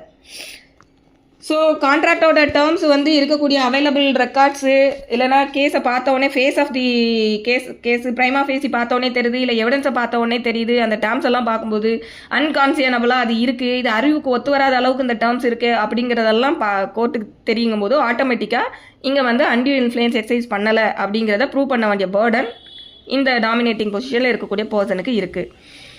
Then nothing in this subsection shall affect the provision of section 111 of the Indian Evidence Act 1872. So 111 of Indian Evidence Act வந்து என்ன சொல்லியிருப்பாங்க அப்படின்னா, good ஃபெய்த்தில் தான் இந்த அக்ரிமெண்ட்டில் நாங்கள் enter ஆனோம் அப்படிங்கிறத prove பண்ண வேண்டிய பர்டன் அந்த ஃபிடூஷியரி ரிலேஷன்ஷிப்பில் இருக்கிறவங்க தான் அதை ப்ரூவ் பண்ணணும்னு சொல்லியிருப்பாங்க. அதுதான் 111ல் இருக்கும். ஸோ ஒரு நிமிஷம்.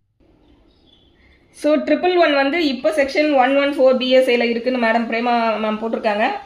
எஸ், அதை நோட் பண்ணிக்கோங்க. 111 now equal to corresponding provision evidence ஆக்டுக்கு 111க்கு கரஸ்பாண்டிங் ப்ரொவிஷன் 114. ஸோ இதில் 111 ஆர் 114ல் என்ன சொல்லியிருக்காங்கங்கிறது நான் ரீட் பண்ணிடுறேன். Proof of good faith in transaction where one party is in relation of active confidence. So இது வந்து பர்டன் ஆஃப் ப்ரூஃப் அப்படின்னு சொல்லக்கூடிய சாப்டருக்கு கீழே வரக்கூடிய ஒரு ப்ரொவிஷன்.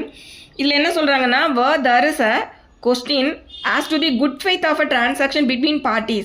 ஸோ நன்னம்பிக்கையில் இந்த டிரான்சாக்ஷன் இந்த கான்ட்ராக்டில் இருக்கக்கூடிய 2 நபர்களுக்கு நடுவில் இருக்கக்கூடிய டிரான்சாக்ஷன் நன்னம்பிக்கையில் ஏற்பட்டதா அப்படிங்கிறது ஒரு கேஸில் டிசைட் பண்ண வேண்டிய கொஸ்டினாக இருக்குது அப்படின்னு சொல்லும்போது, one of whom stands to the other in a position of active confidence, the burden of proving the good faith of the transaction is on the party who is in a position of active confidence. So the active confidence ன்னு சொல்ல position of active confidence ன்னு சொல்கிறாங்க இல்லையா. So இந்த person who is in position of active confidence ன்னு சொல்லக்கூடியவங்க தான் அங்கே சொல்லக்கூடிய டாமினேட்டிங் பொசிஷனில் இருக்கக்கூடிய பர்சன். ஸோ ஒரு இப்போ நம்ம கான்ட்ராக்ட் ஆக்ட் பார்க்கறதுனால நான் கான்ட்ராக்ட்னே சொல்கிறேன். ஒரு கான்ட்ராக்ட் இருக்குது, அதில் இருக்கக்கூடிய டிரான்சாக்ஷன்ஸு ரெண்டு நபர்களுக்கான டிரான்சாக்ஷனில் உண்மையாகவே குட் ஃபெய்த் இருந்ததா அப்படிங்கிறது டிசைட் பண்ண வேண்டிய கொஷின் இருக்குது ஒரு கேஸில். ஸோ இப்போ இந்த இடத்துல இது குட் ஃபெய்த்தில் தான் இந்த டிரான்சாக்ஷன் ஏற்பட்டது அப்படிங்கிறத ப்ரூவ் பண்ண வேண்டிய, அந்த குட் ஃபெய்த்தை ப்ரூவ் பண்ண வேண்டிய பர்டன் யாரோட ஷோல்டரில் இருக்குது அப்படின்னா, person who is in position of active confidence. So is nothing but dominating பொசிஷனில் இருக்கக்கூடிய அந்த பர்சனை வந்து மீன் பண்ணுது. ஸோ அவங்க தான் அந்த குட் ஃபெய்த்தை ப்ரூவ் பண்ணணும்னு சொல்லக்கூடியது தான் இந்த 114 of BSA, 111 of Indian evidence act. So இதிலே 2 இல்லஸ்ட்ரேஷன் கொடுத்துருக்காங்க, நான் அதையும் ரீட் பண்ணிடுறேன். The good faith of a sale by a client to an attorney. So இங்கே வந்து the good faith of a sale by a client to an attorney is in question in a suit. So இங்கே வந்து ஒரு suit இருக்குது, அந்த சூட்டில் question என்ன அப்படின்னா, சேல் வந்து கிளைண்ட் வந்து அட்டார்னிக்கு வந்து சேல் பண்ணியிருக்காங்க, இதில் வந்து குட் ஃபெய்த்தோட இருந்ததான்றது தான் கொஷின் சூட்டில். ஸோ இப்போ இதை வந்து கிளைண்ட் வந்து இதை ரைஸ் பண்ணியிருக்காங்க. The burden of proving the good faith of the transaction is on the attorney. So இங்கே அட்டார்னி தான் வந்து பொசிஷன் ஆஃப் ஆக்டிவ் கான்ஃபிடன்ஸ்ன்ற இடத்துல இருப்பார். ஸோ அவர் தான் அந்த குட் ஃபெய்த்தை ப்ரூவ் பண்ணணும். Then second illustration, the good faith of a sale by a son just come of age to a father is in question in a suit brought by the son. So இங்கே வந்து ஒரு sale வந்து பண்ணப்பட்டிருக்கு ஃபாதர்னால, அந்த பையன் வந்து அப்பந்தான் major ஆகிருக்கான், அவனோட மைனாரிட்டியை முடிச்சு அப்போ தான் வந்து மேஜர் ஆயிருக்கான். ஸோ அந்த மாதிரியான நேரத்தில் ஒரு வந்து ஃபாதர் வந்து ஒரு பையனோட இதை வந்து சேல் பண்ணியிருக்காங்க. ஸோ இந்த இடத்துல the burden of proving the good faith of the transaction is on the father. So இப்போ இந்த இடத்துல வந்து அவர் தான் ஆக்டிவ் கான்ஃபிடன்ஸ்ன்ற இடத்துல இருக்கக்கூடிய பர்சனாக இருப்பார். அவர் தான் இந்த சேல் கண்டக்ட் பண்ணினதில் அது வந்து குட் ஃபெய்த்தில் தான் இந்த டிரான்சாக்ஷன் நடந்ததுன்றதை அவர் தான் ப்ரூவ் பண்ணணும். So this is section 114 of BSA. இதை தான் வந்து இங்கே சொல்லியிருக்காங்க. ஸோ ஓவரால் 16 நம்ம அன்டியூ இன்ஃப்ளூயன்ஸ்ன்னு பார்க்கும்போது இந்த சப்கிளாஸ் 2ல இருக்கக்கூடிய A and Bயில் இருக்கக்கூடிய 3 டைப் ஆஃப் பீப்புள் சொல்கிறாங்க. Person in apparent authority, person in persons who are all fiduciary relations, அதுக்கப்புறமா வந்து மென்டல் கெப்பாசிட்டியில் வந்து இல்லை பெர்மனண்ட்டாவோ டெம்பரவரியாவோ வந்து அவங்களோட மென்டல் கெப்பாசிட்டியில் வந்து ஏதோ லேகிங் இருக்குது. ஸோ இந்த மாதிரியாக இருக்கக்கூடிய பர்சன்ஸ் பொறுத்த வரைக்கும் கோர்ட்டே டீம் பண்ணிக்கலாம், ஆட்டோமேட்டிக்காக கோர்ட்டே டீம் பண்ணிக்கலாம். ஸோ இது இல்லாத மற்ற ரிலேஷன்ஷிப்பில் இருக்கக்கூடிய பர்சன்ஸ், ஏன்னா இதில் மொத்தமே 3 டைப் தான் சொல்லியிருக்காங்க. இது இல்லாமல் இன்னும் பல பேர் வந்து இந்த மாதிரியான ஒரு அன்டியூ இன்ஃப்ளூயன்ஸை வந்து பண்ணி அதன் மூலமாக வந்து அன்லாஃபுல் என்ரிச்மெண்ட் வந்து அட்டைன் பண்ணியிருப்பாங்க. ஸோ அந்த இடத்துலலாம் வந்து ப்ரிசம்ஷன் கோர்ட் எடுக்க மாட்டாங்க.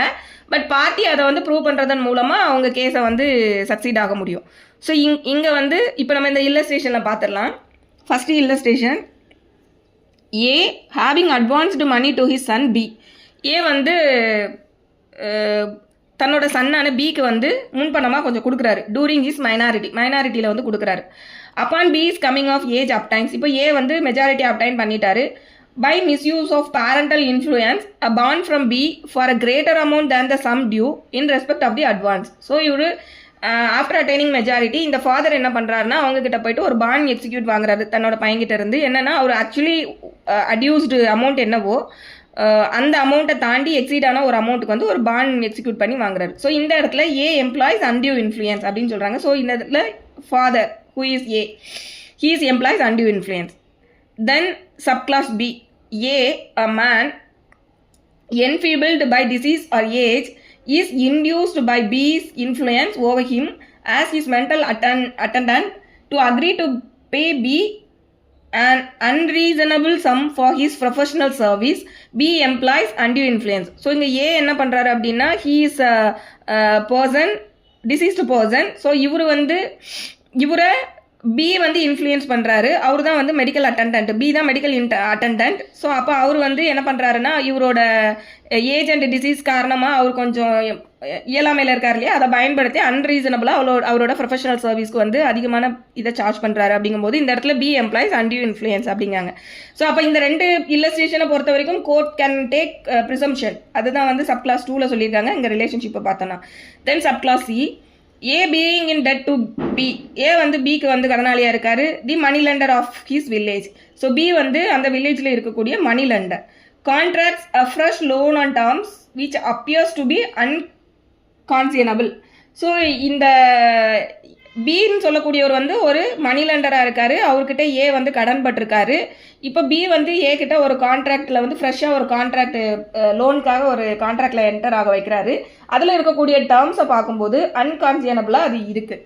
So it lies on B to prove that the contract was not induced by undue influence. So இந்த இடத்துல மணி லெண்டர்னு சொல்லக்கூடிய இந்த பர்சன் வந்து டாமினேட்டிங் பொசிஷனில் இருந்தாருன்றதை இவங்க ப்ரூவ் பண்ணுறாங்கன்ற பட்சத்தில் இங்கே வந்து அன்டியூ இன்ஃப்ளூயன்ஸ்னால நான் வந்து இது பண்ணலை அப்படின்றத ப்ரூவ் பண்ண வேண்டிய பர்டன் யாருக்கு இருக்குன்னா இந்த பிக்கு தான் இருக்குது, who is the money lender.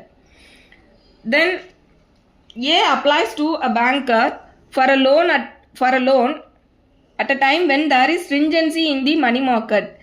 So பண பற்றாக்குறை இருக்கக்கூடிய ஒரு சூழ்நிலையில் A வந்து பேங்க்கில் போயிட்டு லோனுக்கு அப்ளை பண்ணுறாரு. The banker declines to make the loan except at an unusual high rate of interest. Unusually high rate of இன்ட்ரெஸ்ட்னு சொல்லும்போது யூஷுவல் இன்ட்ரெஸ்ட் ரேட்டுன்னு ஒன்று இருக்குது. அந்த ரேட்டு இல்லாமல் பேங்கர் என்ன சொல்கிறாருன்னா நான் வந்து எக்ஸீடான ஒரு இன்ட்ரெஸ்ட்டில் தான் நான் இப்போ உங்களுக்கு லோன் தர முடியும் அப்படின்னு சொல்லி ஆல்ரெடி இருக்கக்கூடிய சப்சிஸ்டாக இருக்கக்கூடிய அந்த இதுக்கு தர முடியாதுன்னு சொல்லி டிக்ளைன் பண்ணுறாங்க. A accepts the loan on these terms. So ஏயும் அதை அக்செப்ட் பண்ணிக்கிறாரு. This is a transaction in the ordinary course of business and the contract is not induced by undue influence. So இந்த மாதிரியான பண நெருக்கடியான காலகட்டத்தில் பேங்கிங் செக்டார்ஸ் வந்து பண்ணக்கூடிய ஒரு கோர்ஸ் ஆஃப் பிஸ்னஸ். அவங்களோட கோர்ஸ் ஆஃப் பிஸ்னஸ்ல வந்து பண நெருக்கடி இருக்கக்கூடிய பேங்கிங் அந்த மாதிரி ஒரு அதிகாரமே இல்லையா மேடம்? என்ன இருக்கோ ரிசர்வ் பேங்க் கைட்லைன்ஸ் படி இருக்கிறது தானே கொடுக்கணும். அதை கண்டிப்பா அவங்க பண்ணணும். இல்ல அதுதான் இப்போ இவங்க வந்து இந்த இதுல சொல்றாங்க இல்லையா, அது அன்யூஸ்வலி ஹை ரேட் ஆஃப் இன்ட்ரெஸ்ட்டுக்கு தான் அவர் கொடுப்பேன்னு சொல்றாரு இல்லையா. அந்த high rate of interest should be authorised by RBI. அந்த சிச்சுவேஷன்ல அந்த ஸ்ட்ரிஞ்சன்சி இன் மணி மார்க்கெட்டுன்னு ஒரு சிச்சுவேஷனில் தானே இவர் போய் லோன் கேட்குறாரு. ஸோ அந்த லோன் கேட்கக்கூடிய அந்த பர்டிகுலர் டைமில் அவங்க வந்து ஆர்பிஐக்கு கண்ட்ரோலில் இருக்கக்கூடிய ஃபினான்ஷியல் செக்டராக இருக்கும்போது ஆர்பிஐ வந்து எக்ஸீடான ஒரு இன்ட்ரெஸ்ட்டை வந்து அவங்க எம்ப்ளாய் பண்ணலான்னு சொல்லியிருக்கும் போது தான் அவங்க அதை பண்ண முடியும். ஸோ அதெல்லாமே அவங்க அது வந்து அப்படி தான் இருக்கும். இவங்களாம் வந்து இஷ்டத்துக்கு பண்ண முடியாது. அதான் இந்த செக்ஷன் 16 இருக்கக்கூடிய லாஸ்ட் இல்லஸ்ட்ரேஷன் பேங்க் தொடர்பு பட்டது இருக்கு இல்லையா, அதில் என்ன அப்படின்னா அதாவது அவங்க 2 பேருக்குள்ள இருக்கக்கூடிய ரிலேஷன்ஷிப்பை மட்டுமே வச்சு இம்மீடியட்டாக வந்து இது இப்படி தான் அப்படின்னு நம்ம வந்து ஒரு கன்க்ளூஷனுக்கு வந்துட முடியாது அப்படிங்கிறதையும் அதை தான் அதில் வந்து ஸ்பெசிஃபிக்காக வந்து சொல்ல வராங்க. It is not undue influence unless there is actual exploitation of the dominant position. So இது வந்து எல்லாத்துக்குமே பொருந்தும் தான். இப்போ வந்து சன் அண்ட் ஃபாதர் இருக்காங்க, இல்லை ஒரு டாக்டர் அண்ட் பேஷண்ட் இருக்காங்க அப்படிங்கும்போது கண்டிப்பாக அங்கே அன்டியூ இன்ஃப்ளூயன்ஸ் தான் இருந்திருக்கணும் அப்படின்றது இட்ஸ் நாட் மேண்டேட்ரி. அது ஜென்யூனாக கூட இருந்திருக்கலாம், குட் ஃபெய்த்தில் கூட நடந்திருக்கலாம். பட் அந்த ரிலேஷன்ஷிப் அப்படி இருக்கும்போது கோர்ட் வந்து அதை டீம் பண்ணுறாங்க. அந்த டீமிங் வந்து எப்படி அப்படின்னா அது ரிபூட்டபிள் தான். அந்த ப்ரிசம்ஷன் வந்து ரிபூட்டபிள் ப்ரிசம்ஷன் தான். ஆட்டோமேட்டிக்காக அந்த ப்ரிசம்ஷனை வந்து அந்த அட்வான்டேஜியஸ் பொசிஷனில் இருக்காங்க இல்லையா, அந்த டாமினேட்டிங் பர்சன் வந்து அதை ரிபோர்ட் பண்ண முடியும் அவங்களால. ஸோ அதை ரிபோர்ட் பண்ணிட்டாங்கன்னா ஆட்டோமேட்டிக்காக வந்து கேஸ் வந்து பிளைண்டிஃப்க்கு சாதகமாக போகாது. ஸோ இது எல்லாமே இருக்குது. ஸோ அதுதான் அந்த இல்லஸ்ட்ரேஷன் 4 நம்ம அண்டர்ஸ்டாண்ட் பண்ண வேண்டியது என்னென்னா, it is not undue influence unless there is actual exploitation of a dominant position, showing that mere relationship or price does not automatically prove undue influence. So relationship இப்படி இருக்குங்கிறதுனால மட்டுமே நம்ம அதை அப்படி எடுத்துக்க முடியாது. except subclass 2. இந்த சப்கிளாஸ் 2ல இருக்கும்போது ஆட்டோமேட்டிக் ப்ரிசம்ஷன் இந்த ரிலேஷன்ஷிப்பில் வரும். அதர் பர்சன்ஸை பொறுத்த வரைக்கும் இப்போ பேங்க்கில் இருக்கக்கூடிய பேங்க் அண்ட் அக்கௌண்ட் ஹோல்டர், அதே போல் வேறு சில எக்ஸ்பிளனேஷன்ஸ் இதில் இந்த ஏ அண்ட் பியில் இல்லாத மற்ற ரிலேஷன்ஷிப்லாம் வரும்போது ப்ரிசம்ஷன் எடுக்க முடியாது. பட் அந்த இடத்துலையும் அன்டியூ இன்ஃப்ளூயன்ஸ் இருந்ததுன்றதை பிளைண்டிஃப் ப்ரூவ் பண்ணலாம். இன் ஆல் கேசஸ் அன்டியூ இன்ஃப்ளூயன்ஸே இல்லைங்கிறத ஈவன் சப்கிளாஸ் 2க்கு கீழே கூட ப்ரிசம்ஷன் இருந்தாலுமே அதை ரிப்போர்ட் பண்ணுறதுக்கு ஆப்போசிட் பார்ட்டிக்கு டிஃபெண்டன்ட்க்கு வந்து ரைட் இருக்குது. அதை அவங்க ரிப்போர்ட் பண்ணிட்டாங்கும்போது கேஸ் வந்து பிளைண்டிஃப் சக்சீட் ஆக முடியாது. ஸோ இது எல்லாமே வந்து செக்ஷன் 16. Then section 17 fraud. ஃப்ராடில் என்ன சொல்கிறாங்க அப்படின்னா, ஃப்ராட் அண்ட் இதுக்கு அடுத்த வரக்கூடிய செக்ஷன் 18 வந்து மிஸ்ரெப்ரசன்டேஷன். இந்த ஃப்ராட் அண்ட் மிஸ்ரெப்ரசன்டேஷன் இந்த ரெண்டுலேயுமே என்னென்னா ஃபேக்டை வந்து ரெப்ரசன்ட் பண்ணியிருப்பாங்க. அதாவது அந்த கான்ட்ராக்ட் சம்மந்தமாக இருக்கக்கூடிய ஒரு ஃபேக்டை வந்து ரெப்ரசன்ட் பண்ணுறாங்க. ஒரு பார்ட்டி இன்னொரு பார்ட்டிக்கு வந்து ரெப்ரசன்ட் பண்ணுறாங்க. அந்த ரெப்ரசன்டேஷன் வந்து வில்ஃபுல் ஃப்ராடுலண்ட்டாக ஒரு ரெப்ரசன்டேஷனை வந்து ரெப்ரசன்ட் பண்ணுறாங்க அப்படின்னா அது ஃப்ராடுக்குள்ளே வரும். மலேசியஸ் இன்டென்ட் இல்லாமல் இன்னசென்ட்டாக ரெப்ரசன்ட் பண்ணியிருக்காங்க அப்படிங்கும்போது அது மிஸ்ரெப்ரசன்டேஷன்றதுக்கு கீழே வரும். ஸோ இதுதான் இந்த ரெண்டுக்கும் இருக்கக்கூடிய டிஃப்ரென்ஸு. நம்ம ஃபஸ்ட்டு அதில் ஃப்ராட் பார்த்துடலாம். ஃப்ராட் டிஃபைன்டுன்றது செக்ஷன் 17 இருக்குது. Fraud means and includes any of the following acts committed by a party to a contract or with his connivance or by his agent with intent to deceive another party thereto of his agent or to induce him to enter into a contract. So இங்கே அந்த கான்ட்ராக்டில் enter ஆகக்கூடிய party இல்லைனா அவங்களோட agent opposite party இல்லை opposite பார்ட்டியோட ஏஜெண்ட்டை கான்ட்ராக்டில் enter பண்ண வைக்கணும் அப்படின்றதுக்காகவே induce பண்ணுறாங்க. எப்படி இன்டியூஸ் பண்ணுறாங்க அப்படின்னா, கீழே சொல்லியிருக்கக்கூடிய ஃபாலோயிங் மெத்தட்ஸ் 5 சப்கிளாஸஸ் இருக்கு இல்லையா, ஸோ அந்த மெத்தடில் எதையோ ஒன்று பண்ணி இன்டியூஸ் பண்ணுறாங்க.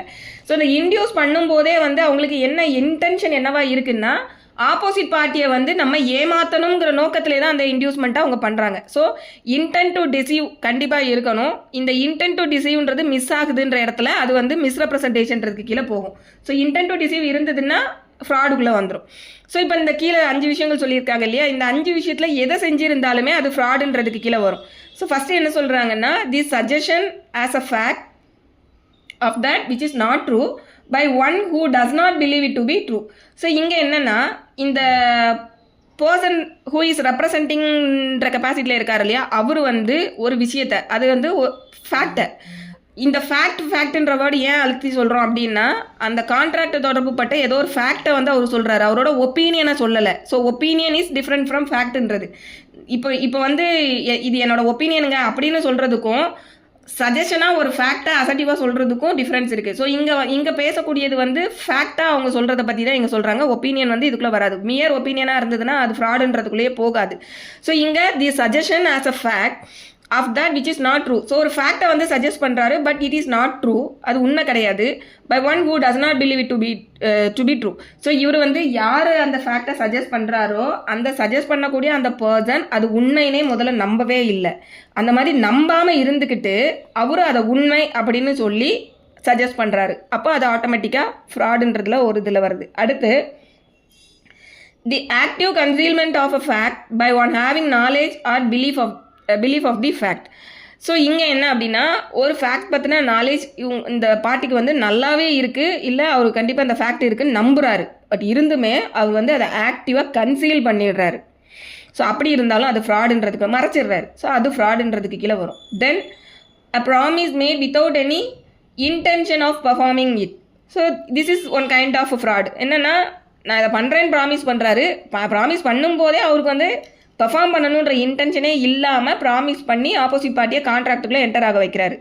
ஸோ இது ஒரு கைண்ட் ஆஃப் ஃப்ராட். தென் அடுத்து any other act fitted to deceive. So இப்போ மேலே சொன்ன இது இல்லாமல் வேறு எந்த விஷயமா வேணால் இருக்கலாம், பட் என்ன எதுக்காக அந்த விஷயத்த பண்ணுறாருன்னா ஏமாத்தணுன்ற நோக்கத்தில் வேறு ஏதோ ஒரு செயலை செய்கிறாரு. ஸோ அது வந்து சஜஷன் ஆஃப் ஃபேக்ட்ன்றதுக்குள்ளே வரல, கன்சீல்மெண்ட் ஆஃப் ஃபேக்ட்ன்றதுக்குள்ளே வரல, ப்ராமிஸ் வித்தவுட் இன்டென்ஷன்றதுக்கு அந்த 3 கேப்ஷனுக்குள்ளேயுமே வரல, வேறு ஏதோ ஒரு அதர் தென் தட்ன்றதுக்கு கீழே வருது. பட் அதை செய்யும்போது அவரோட நோக்கம் ஏமாத்தணுன்ற நோக்கத்தோட வேறு ஏதோ பண்ணுறாரு. ஸோ அப்படி இருந்தாலும் அது fraud. Then any such act or omission as the law specifically declared to be fraudulent. So law ஏதாவது ஒரு இடத்துல ஏதோ ஒரு விஷயத்த லாவே டிக்ளேர் பண்ணுது, இந்த மாதிரி இந்த விஷயத்த செஞ்சாங்க அப்படின்னா அது வந்து ஃப்ராடுலண்ட் ஆக்ட்னு லா வந்து ஸ்பெசிஃபிக்காக எங்கேயாவது டிக்ளேர் பண்ணுறாங்க அப்படின்னா அது ஆக்ட் ஆர் ஒமிஷன், ஒரு செயல் இல்லைன்னா ஒரு செயல் தவிர்க்கை. இதை யாராவது செஞ்சாங்கன்னா இல்லை இதை யாரும் செய்யலைன்னா அது வந்து ஃப்ராடுலண்ட் அப்படின்னு லா டிக்ளேர் பண்ணதுன்னா அதுவும் வந்து ஃப்ராடுன்றதுக்கு கீழே வரும் அப்படின்னு சொல்லக்கூடியது இந்த செக்ஷன் 17. ஸோ இங்கே ஒரு எக்ஸ்பிளனேஷன் கொடுத்துருக்காங்க.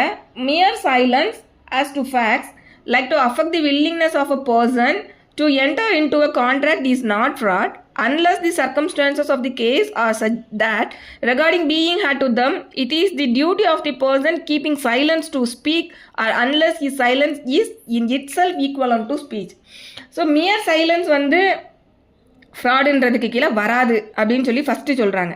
ஸோ ஆனால் மியர் சைலன்ஸ் கூட ஃப்ராடாக வரும் எப்போ அப்படிங்கிறதையும் பின்னாடி சொல்கிறாங்க. ஸோ அப்போ 2 விஷயம் இதில் சொல்கிறாங்க. ஜென்ரல் ரூல் வந்து சைலண்ட்டாக இருக்கிறது மட்டுமே ஃப்ராடாக ஆகிடாது, பட் எப்போல்லாம் வந்து அது சைலண்ட்டாக இருந்தால் ஃப்ராட் ஆகும் அப்படின்னு சொல்கிறாங்கன்னா it is the duty of the person keeping silence to speak அப்படின்னு ஃபஸ்ட்டு சொல்கிறாங்க. அதாவது அந்த சைலண்ட்டாக இருக்கக்கூடிய அந்த பர்சன் இருக்கார் இல்லையா, அவருக்கு அந்த சூழ்நிலையில் அவர் பேசணும், கண்டிப்பாக இவர் இந்த இடத்துல இதை சொல்லியிருக்கணும் அப்படிங்கிற டியூட்டி வந்து அவருக்கு வந்து இருந்திருக்கணும். அந்த மாதிரி டியூட்டி இருக்கக்கூடிய இடத்துல அவர் பேசாமல் இருந்தார் அப்படின்னா அவர் சைலன்ஸாக இருந்ததே ஃப்ராடுன்றதுக்கு கீழே வந்துடும்.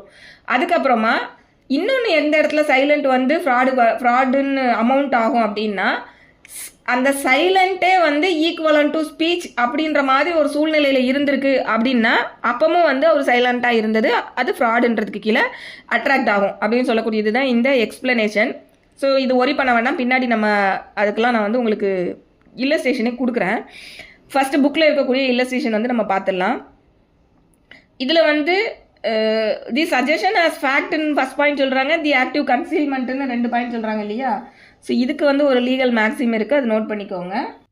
சப்ரஷியோ வெரி சஜஷியோ ஃபால்சி. இதுக்கு என்ன மீனிங்னா suppression of fact is the suggestion of falsehood அப்படின்னு அர்த்தம். அதாவது ஸ்பெல்லிங் வேணாலும் சொல்கிற எழுதிக்கோங்க. SUPPRESSIO SUPPRESSIO suppressio veri VERI suppressio veri. Then சஜஷியோ SUGGESTIO SUGGESTIO சஜஷியோ. Falsi FALSI. அதாவது இதுக்கு என்ன அர்த்தம் அப்படின்னா ஒரு சங்கதியை மறைக்கிறது அப்படிங்கிறது பொய்யை வந்து நீங்கள் குறிப்பாக சஜஸ்ட் பண்ணுறீங்கன்னு அர்த்தம் அப்படிங்கிறது தான் இதோட மீனிங். அதாவது வில்ஃபுல்லாக வந்து ஒரு விஷயத்தை அவங்க கன்சீல் பண்ணுறாங்க இல்லையா, அந்த மாதிரி ஒரு ஃபேக்டை அவங்க கன்சீல் பண்ணுறாங்க அப்படிங்கும்போது அது எதை டினோட் பண்ணுது அப்படின்னா பொய்மையை குறிப்பாக எடுத்துரைக்கிறீங்க அப்படிங்கிறது அது மீனிங்கை வந்து அப்படின்ற மீனிங்கை வந்து இது கன்வே பண்ணுது இந்த லாட்டின் மேக்ஸிம். ஸோ இங்கிலீஷில் suppression of fact is the suggestion of falsehood. Suppression of fact is the suggestion of falsehood அப்படிங்கிறது அதுக்கு மீனிங். சரி, இப்போ இது வந்து நம்ம இல்லஸ்ட்ரேஷன் பார்த்துடலாம். First illustration, A sells by auction to B a horse which A knows to be unsound. A வந்து ஏலத்தில் பிக்கு வந்து ஒரு குதிரையை விற்பனை செய்கிறாரு. அந்த குதிரை வந்து அன்சவுண்டாக இருக்கக்கூடிய ஒரு குதிரை, இதை வந்து ஒரு விற்பனை செய்கிறாரு. A says nothing to B about the horse unsoundness. A வந்து ஆக்ஷனில் விற்கும்போது பி கிட்ட இந்த ஹார்ஸ் வந்து அன்சவுண்ட்னஸில் இருக்குங்கிறத பற்றி எதுவுமே சொல்லலை. ஸோ இந்த இடத்துல திஸ் இஸ் நாட் ஃப்ராட் இன் ஏ அப்படின்னு சொல்லிட்டாங்க. ஸோ அவர் வந்து இந்த ஃபஸ்ட்டு இல்லஸ்ட்ரேஷனை பார்க்கும்போது ஜெயந்தி மேம் உங்களுக்கு இதில் நம்ம கன்சூமர் ஆக்டில் பார்க்கக்கூடிய ஒரு முக்கியமான ஒரு பிரின்சிபல் இதில் வரும், உங்களுக்கு ஞாபகம் வருதா? இல்லை மேம், நம்ம வந்து ஒரு பிரின்சிபல் அங்கே படித்தோம் இல்லையா, கேவியட் எம்ப்டார். கேவியட் எம்ப்டார் அதே பிரின்சிபல் நீங்கள் திருப்பி அங்கே கன்சூமர் இதுலேயும் அந்த ப்ராடக்ட் லயபிலிட்டிக்கு கீழே வந்து கேவியட் எம்ப்டாருக்கும் வெண்டிட்டாருக்கும் என்ன டிஃப்ரென்ஸு, கன்சூமர் ஆக்ட் எப்படி கொண்டு வந்திருக்காங்கன்னு பார்த்தோம் இல்லையா, அதே கான்செப்ட் தான் இங்கே. ஸோ இந்த கேவியட் எம்ப்டார் பிரின்சிபல் தான் இந்த ஃபஸ்ட் இதில் வந்து சொல்கிறாங்க. என்னென்னா A sells by auction to B a horse which A knows to be unsound. A says nothing to B about the horse unsoundness. This is not fraud in Aன்னு சொல்கிறாங்க இல்லையா. So இங்கே என்னென்னா கேவியட் எம்ப்டார், வாங்குவனே விழித்திருன்றது தான் இதோட மீனிங். ஒரு பொருளை வாங்குறவங்க அவங்க வந்து அந்த ஹார்ஸ் நல்ல நிலையில் இருக்கா, சவுண்ட்னஸில் இருக்கா அப்படிங்கிறத வாங்கக்கூடிய இந்த பி வந்து விசாரித்து வாங்கணும். அவர் வாயை திறந்து எதுவும், ஏன்னா அவர் விற்பனைக்கு பொருளை கொண்டு வந்து வச்சிருக்காரு, அந்த பொருள் எப்படி இருக்குங்கிறத நீங்கள் பார்க்காம கேட்காம நீ அப்படியே வாங்கிட்டு போனீங்கன்னா அதுக்கு வித்த ஒரு பொறுப்பு கிடையாது. ஸோ கேவியட் எம்ப்டாருங்கிறது இந்த ஃபஸ்ட்டு இதில் இருக்கக்கூடிய பிரின்சிபல்.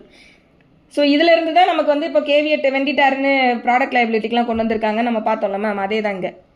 தென் அடுத்து சப்கிளாஸ் பியில் ஏ, ஆனால் எந்த இடத்துல வந்து அவங்க பேசணுங்கிறதையும் நம்ம அடுத்தப்ப பின்னாடி பார்க்க போகிறோம். ஏன்னா இந்த இடத்துல ஒரு வாயை திறந்து பேசாமல் இருந்ததுனால அது ஃப்ராட் இல்லைன்னு ஃபஸ்ட்டு இல்லஸ்ட்ரேஷன் சொல்லிட்டாங்க.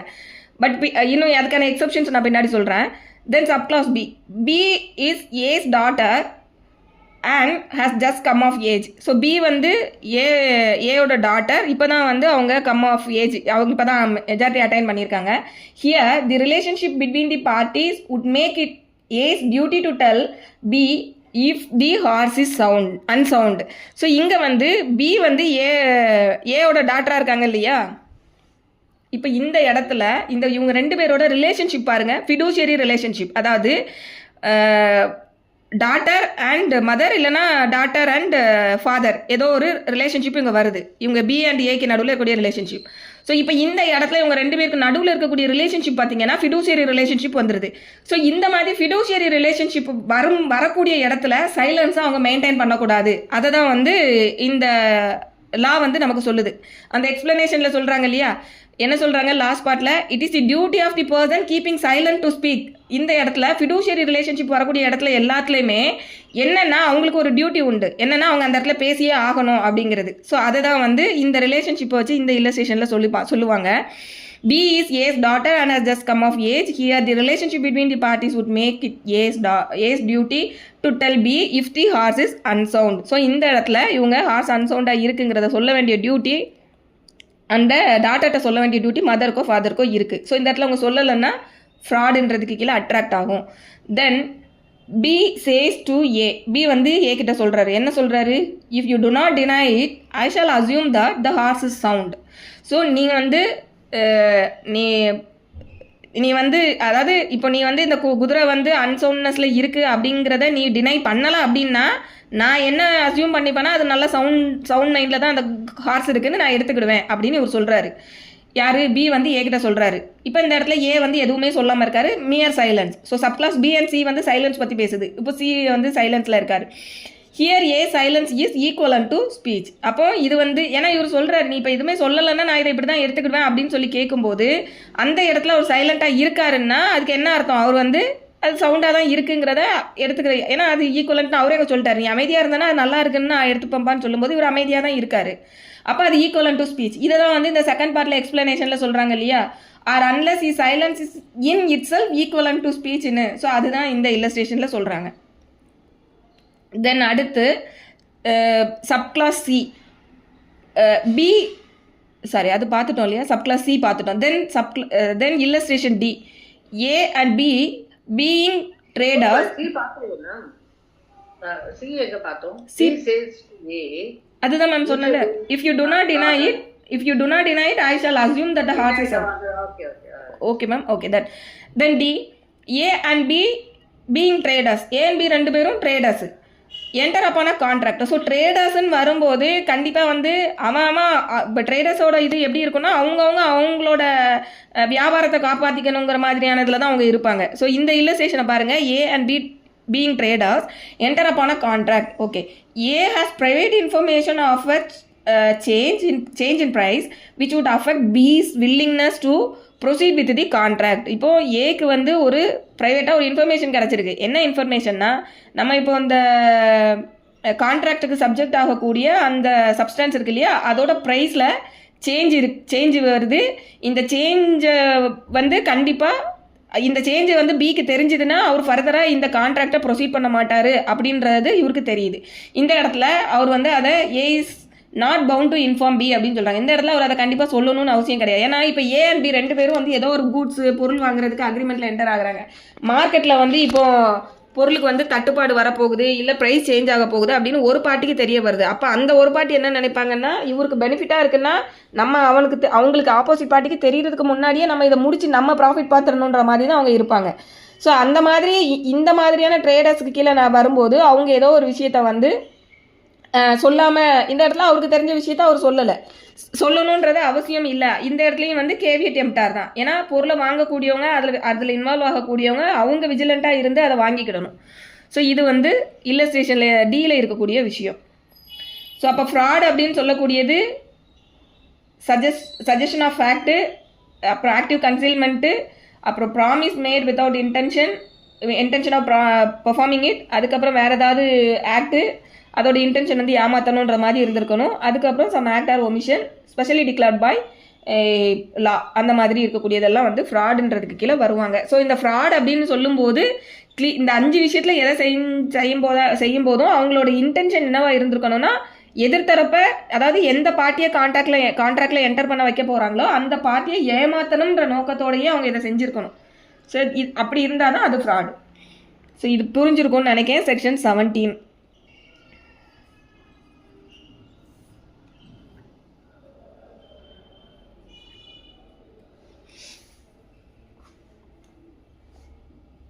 ஸோ இந்த கான்ட்ராக்டோட எஃபெக்ட் வந்து ஆப்போசிட் பார்ட்டிக்கு வந்து ஏதாவது டேமேஜ் காசு ஆகுது அப்படிங்கும்போது அந்த டேமேஜுக்கு வந்து அவங்க டேமேஜஸ் வந்து கிளைம் பண்ண முடியும். ஸோ டேமேஜஸ் எதுவும் இல்லை அப்படிங்கும்போது அதை ஸ்பெசிஃபிக்காக அவங்க கிளைம் பண்ண முடியாது. கான்ட்ராக்டை வந்து அவங்க ரிசைன் பண்ணிக்கலாம். ஏன்னா அதெல்லாம் பின்னாடி பார்க்க போகிறோம். இந்த மாதிரியான ஃப்ளா இருந்ததுன்னா கான்ட்ராக்டோட எஃபெக்ட் என்னங்கிறது பின்னாடி வருது. அப்பார்ட் ஃப்ரம் தட் அது கான்ட்ராக்டோட இஃபெக்ட் என்ன, ஒன்றுமே இல்லை, வாய்டபிள் கான்ட்ராக்டாக அது மாறப்போகுது. ஸோ வாய்டபிள் கான்ட்ராக்ட்ன்றதை தாண்டி வாய்டபிள் கான்ட்ராக்ட்டுங்கும் போது இந்த அஃபெக்டட் பார்ட்டி வந்து அந்த கான்ட்ராக்டை கேன்சல் பண்ணணும்னு நினச்சாங்கன்னா கேன்சல் பண்ணிக்கலாம். தட் இஸ் கால்டு ரிசைன்ட் அப்படின்னு சொல்லுவாங்க, RECIND. ஸோ ரிசைன்டு பண்ணனாலும் பண்ணிக்கலாம். இல்லை எனக்கு ஒன்றும் பிரச்சனையே இல்லைங்க, நான் அதை அப்படியே அக்செப்ட் பண்ணிக்கிறேன், எனக்கு அப்படியே நீங்கள் பெர்ஃபார்ம் பண்ணுங்கன்னு கேட்கணுன்னாலும் கேட்கலாம். ஸோ இந்த ஆப்ஷன் யாரோட கையில் கொடுக்கப்பட்டிருக்குன்னா the affected party who is the aggrieved பார்ட்டின்னு சொல்லுவாங்க இல்லையா. ஸோ இந்த option open to the aggrieved party. Actually who committed the coercion or misrepresentation or fraud, அவங்களுக்கு இந்த ஆப்ஷன் வந்து கிடையாது. அவங்க வந்து ரிசைன் பண்ணுங்கன்னு கேட்க முடியாது, கேன்சல் பண்ணுங்கன்னு கேட்க முடியாது, அதெல்லாம் அவங்க கேட்க முடியாது. அஃபெக்டட் பார்ட்டி யாரோ அவங்க தான் இதை கேட்க முடியும். ஸோ இது வந்து நம்ம டெஃபினிஷனில் பார்த்துருப்போம், வாட் இஸ் வாய்டபிள் கான்ட்ராக்ட்னு. ஒரு நிமிஷம் நம்ம டெஃபினிஷனில் பார்த்துடலாம். ஸோ 2I நான் இப்போ வந்து 2I வந்து டிஸ்பிளே பண்ணியிருக்கேன். an agreement which is enforceable by law at the option of one or more of the parties that too but not at the option of the other or others is a voidable contract. So இந்த one or more of the one or more of the party அப்படின்னு சொல்லும்போது சில கான்ட்ராக்டில் ஒரு party ஆப்போசிட்டில் ஒரு பார்ட்டின்னு இருப்பாங்க. சில கான்ட்ராக்ட்ஸில் இந்த பக்கம் ஒரு 10 பேர் அந்த பக்கம் ஒரு 10 பேர், so more than one persons கூட இருக்கலாம் இல்லையா. ஸோ அதனால தான் one or more of the பார்ட்டிஸ்ன்னு சொல்கிறாங்க. ஸோ இங்கே வந்து ஒரு அக்ரிமெண்ட் இருக்குது. அந்த agreement can be enforced at the option of the one or more of the parties அப்படின்ற மாதிரி இருக்குது. But not at the option of the other or others. So அப்போ இங்கே வந்து அந்த one or more than one சொல்லக்கூடிய அந்த persons யாரை டினோட் பண்ணுது, இந்த செக்ஷன் இந்த டெஃபினிஷன் யாரை டினோட் பண்ணுதுன்னா அந்த அஃபெக்டட் பார்ட்டியை வந்து டினோட் பண்ணுது. ஸோ அவங்களுக்கு தான் அந்த ஆப்ஷன் இருக்குது. ஸோ அதுதான் வந்து இந்த ஃப்ளாஸ் அண்ட் கன்சென்ட்னு வரும்போது நம்ம செக்ஷன் 19ல் வாய்டபுள் கான்ட்ராக்ட்னு சொல்லுவோம். அது வந்து அந்த பார்ட்டிக்கு தான், அஃபெக்டட் பார்ட்டிக்கு தான் அந்த ரைட் இருக்குது. ஓகே, இப்போ டேமேஜ் இருக்கும்போது டேமேஜ் வந்து அவங்க கேட்க முடியும். டேமேஜஸ் எதுவுமே அதனால இல்லைங்கும்போது கேட்க முடியாது. So there can be no fraud without damage and there can be no damages without injury அப்படிங்கிறதும் ஒரு இது இருக்குது. சரி, இப்போ இந்த மியர் சைலன்ஸ்ன்றது ஒரு இது பார்த்தோம் இல்லையா. ஸோ இதில் இன்னும் ஒரு சில பேர் வருவாங்க. அதாவது ஃபிடூஷியரி ரிலேஷன்ஷிப்பில் இருக்கக்கூடியவங்க நம்ம அதில் பார்த்துட்டோம். அவங்க வந்து கண்டிப்பாக அதில் பேசணும். அதுக்கப்புறம் நீங்கள் இப்போ சொல்லலைன்னா நான் இதை எப்படி எடுத்துக்கிடுவேன் அப்படின்னு சொல்லும்போது அது ஈக்குவலன் டு ஸ்பீச்ன்ற கேப்ஷனுக்கு கீழே அவங்க பேசணுங்கிறதையும் பார்த்துட்டோம். அதுக்கப்புறமா இன்னொரு இதில் என்ன வருவாங்க அப்படின்னா உபரிமா ஃபீடி கான்ட்ராக்ட்னு சொல்லி ஒரு டைப் ஆஃப் கான்ட்ராக்ட் இருக்குது. உபரிமா ஃபீடி கான்ட்ராக்ட் வந்து கன்சூமர் கோர்ட்டில் வந்து ரொம்ப அடிக்கடி பார்க்கக்கூடிய அந்த ஆக்டுக்கு கீழேயும் இந்த கான்ட்ராக்டில் வந்து நிறைய கேசஸ் வருவாங்க. ஸோ இப்போ இந்த உபரிமா ஃபீடி கான்ட்ராக்ட்னா ஒன்றுமே இல்லை. என்னென்னா அட்மோஸ்ட் குட் ஃபெய்த்துன்னு சொல்லுவாங்க. அதாவது அந்த கான்ட்ராக்டில் இருக்கக்கூடிய அந்த பார்ட்டி வந்து இவங்க எதையுமே நம்மக்கிட்ட மறைக்க மாட்டாங்கடா அப்படின்ற மாதிரியான அட்மோஸ்ட் குட் ஃபெய்த்தில் என்டர் ஆகக்கூடிய கான்ட்ராக்டுக்கு பேர் தான் வந்து அது உபரிமா ஃபீடி கான்ட்ராக்ட். அதாவது நான் ஸ்பெல் பண்ணுறேன், வேணால் எழுதிக்கோங்க.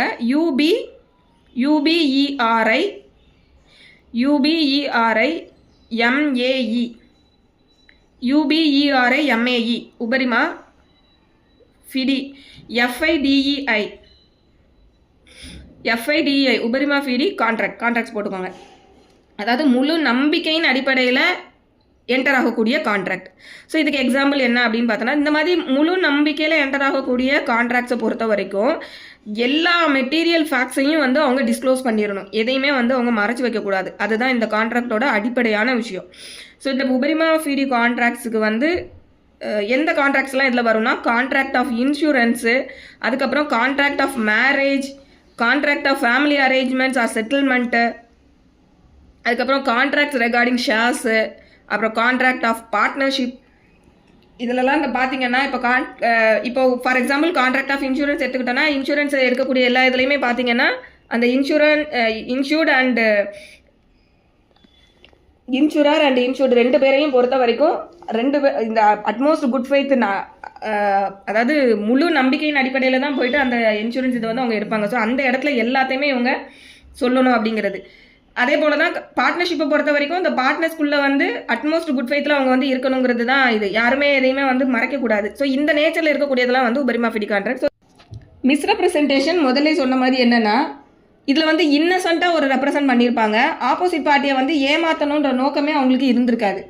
ஆனால் அப்படி இருந்தால் கூட இவங்க அந்த ரெப்ரசன்டேஷனை பண்ணின விஷயத்தினால அவங்களுக்கு ஆப்போசிட் பார்ட்டிக்கு வந்து ஏதோ ஒரு ப்ரிஜுடைஸ் ஆகுது. அப்படிங்கும்போது அந்த கான்ட்ராக்டையும் வந்து ஒரு ஃப்ளா அப்படின்றதுக்கு கீழே கொண்டு வரும். அதுதான் மிஸ்ரெப்ரசன்டேஷன்.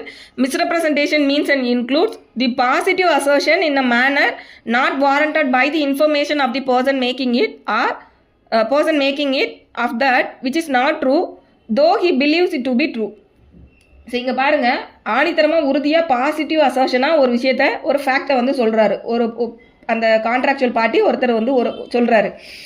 அந்த அசர்ஷன் எப்படி இருக்குன்னா in a manner not warranted by the information of the person making it அப்படின்னு சொல்கிறாங்க. இது வந்து அதுக்கு பேசிஸ் எதுவுமே இல்லாத ஒரு இன்ஃபர்மேஷனாக அது இருக்குது. அதாவது இந்த இன்ஃபர்மேஷனை சொல்லக்கூடிய அந்த பர்சன் தான் சொல்லக்கூடிய அந்த விஷயத்துக்கான இன்ஃபர்மேஷன் எதுவுமே இல்லாமல் அன்வாரண்டடாக இருக்குது. அந்த இன்ஃபர்மேஷன் வந்து வாரண்டடாக இல்லை, அன்வாரண்டடாக இன்ஃபர்மேஷனே பேசிஸே இல்லாமல் ஒரு பாசிட்டிவான ஒரு அசர்ஷனை சொல்கிறாரு. சரி, அதுக்கு அடுத்து என்ன சொல்கிறாங்க? Of that which is not true. So அவர் சொன்ன அந்த விஷயம் உண்மை கிடையாது. Though he believes it to be true. இதுதான் ரொம்ப முக்கியம். ஆக்சுவலி அந்த ரெப்ரசன்டேஷனை பண்ணக்கூடிய அந்த பர்சன் தான் ரெப்ரசன்ட் பண்ணக்கூடிய விஷயத்த உண்மைன்னு நம்புறாரு. ஆனால் தான் உண்மைன்னு நம்புறதுக்கு எந்த விதமான ஆதாரத்தையும் போய் கலெக்ட் பண்ணாமல் எந்த வித ஆதாரமும் இல்லாமல் அவர் போயிட்டு பாசிட்டிவாக உண்மை அப்படின்னு சொல்லிட்டு சொல்கிறாரு. Actually it is not true.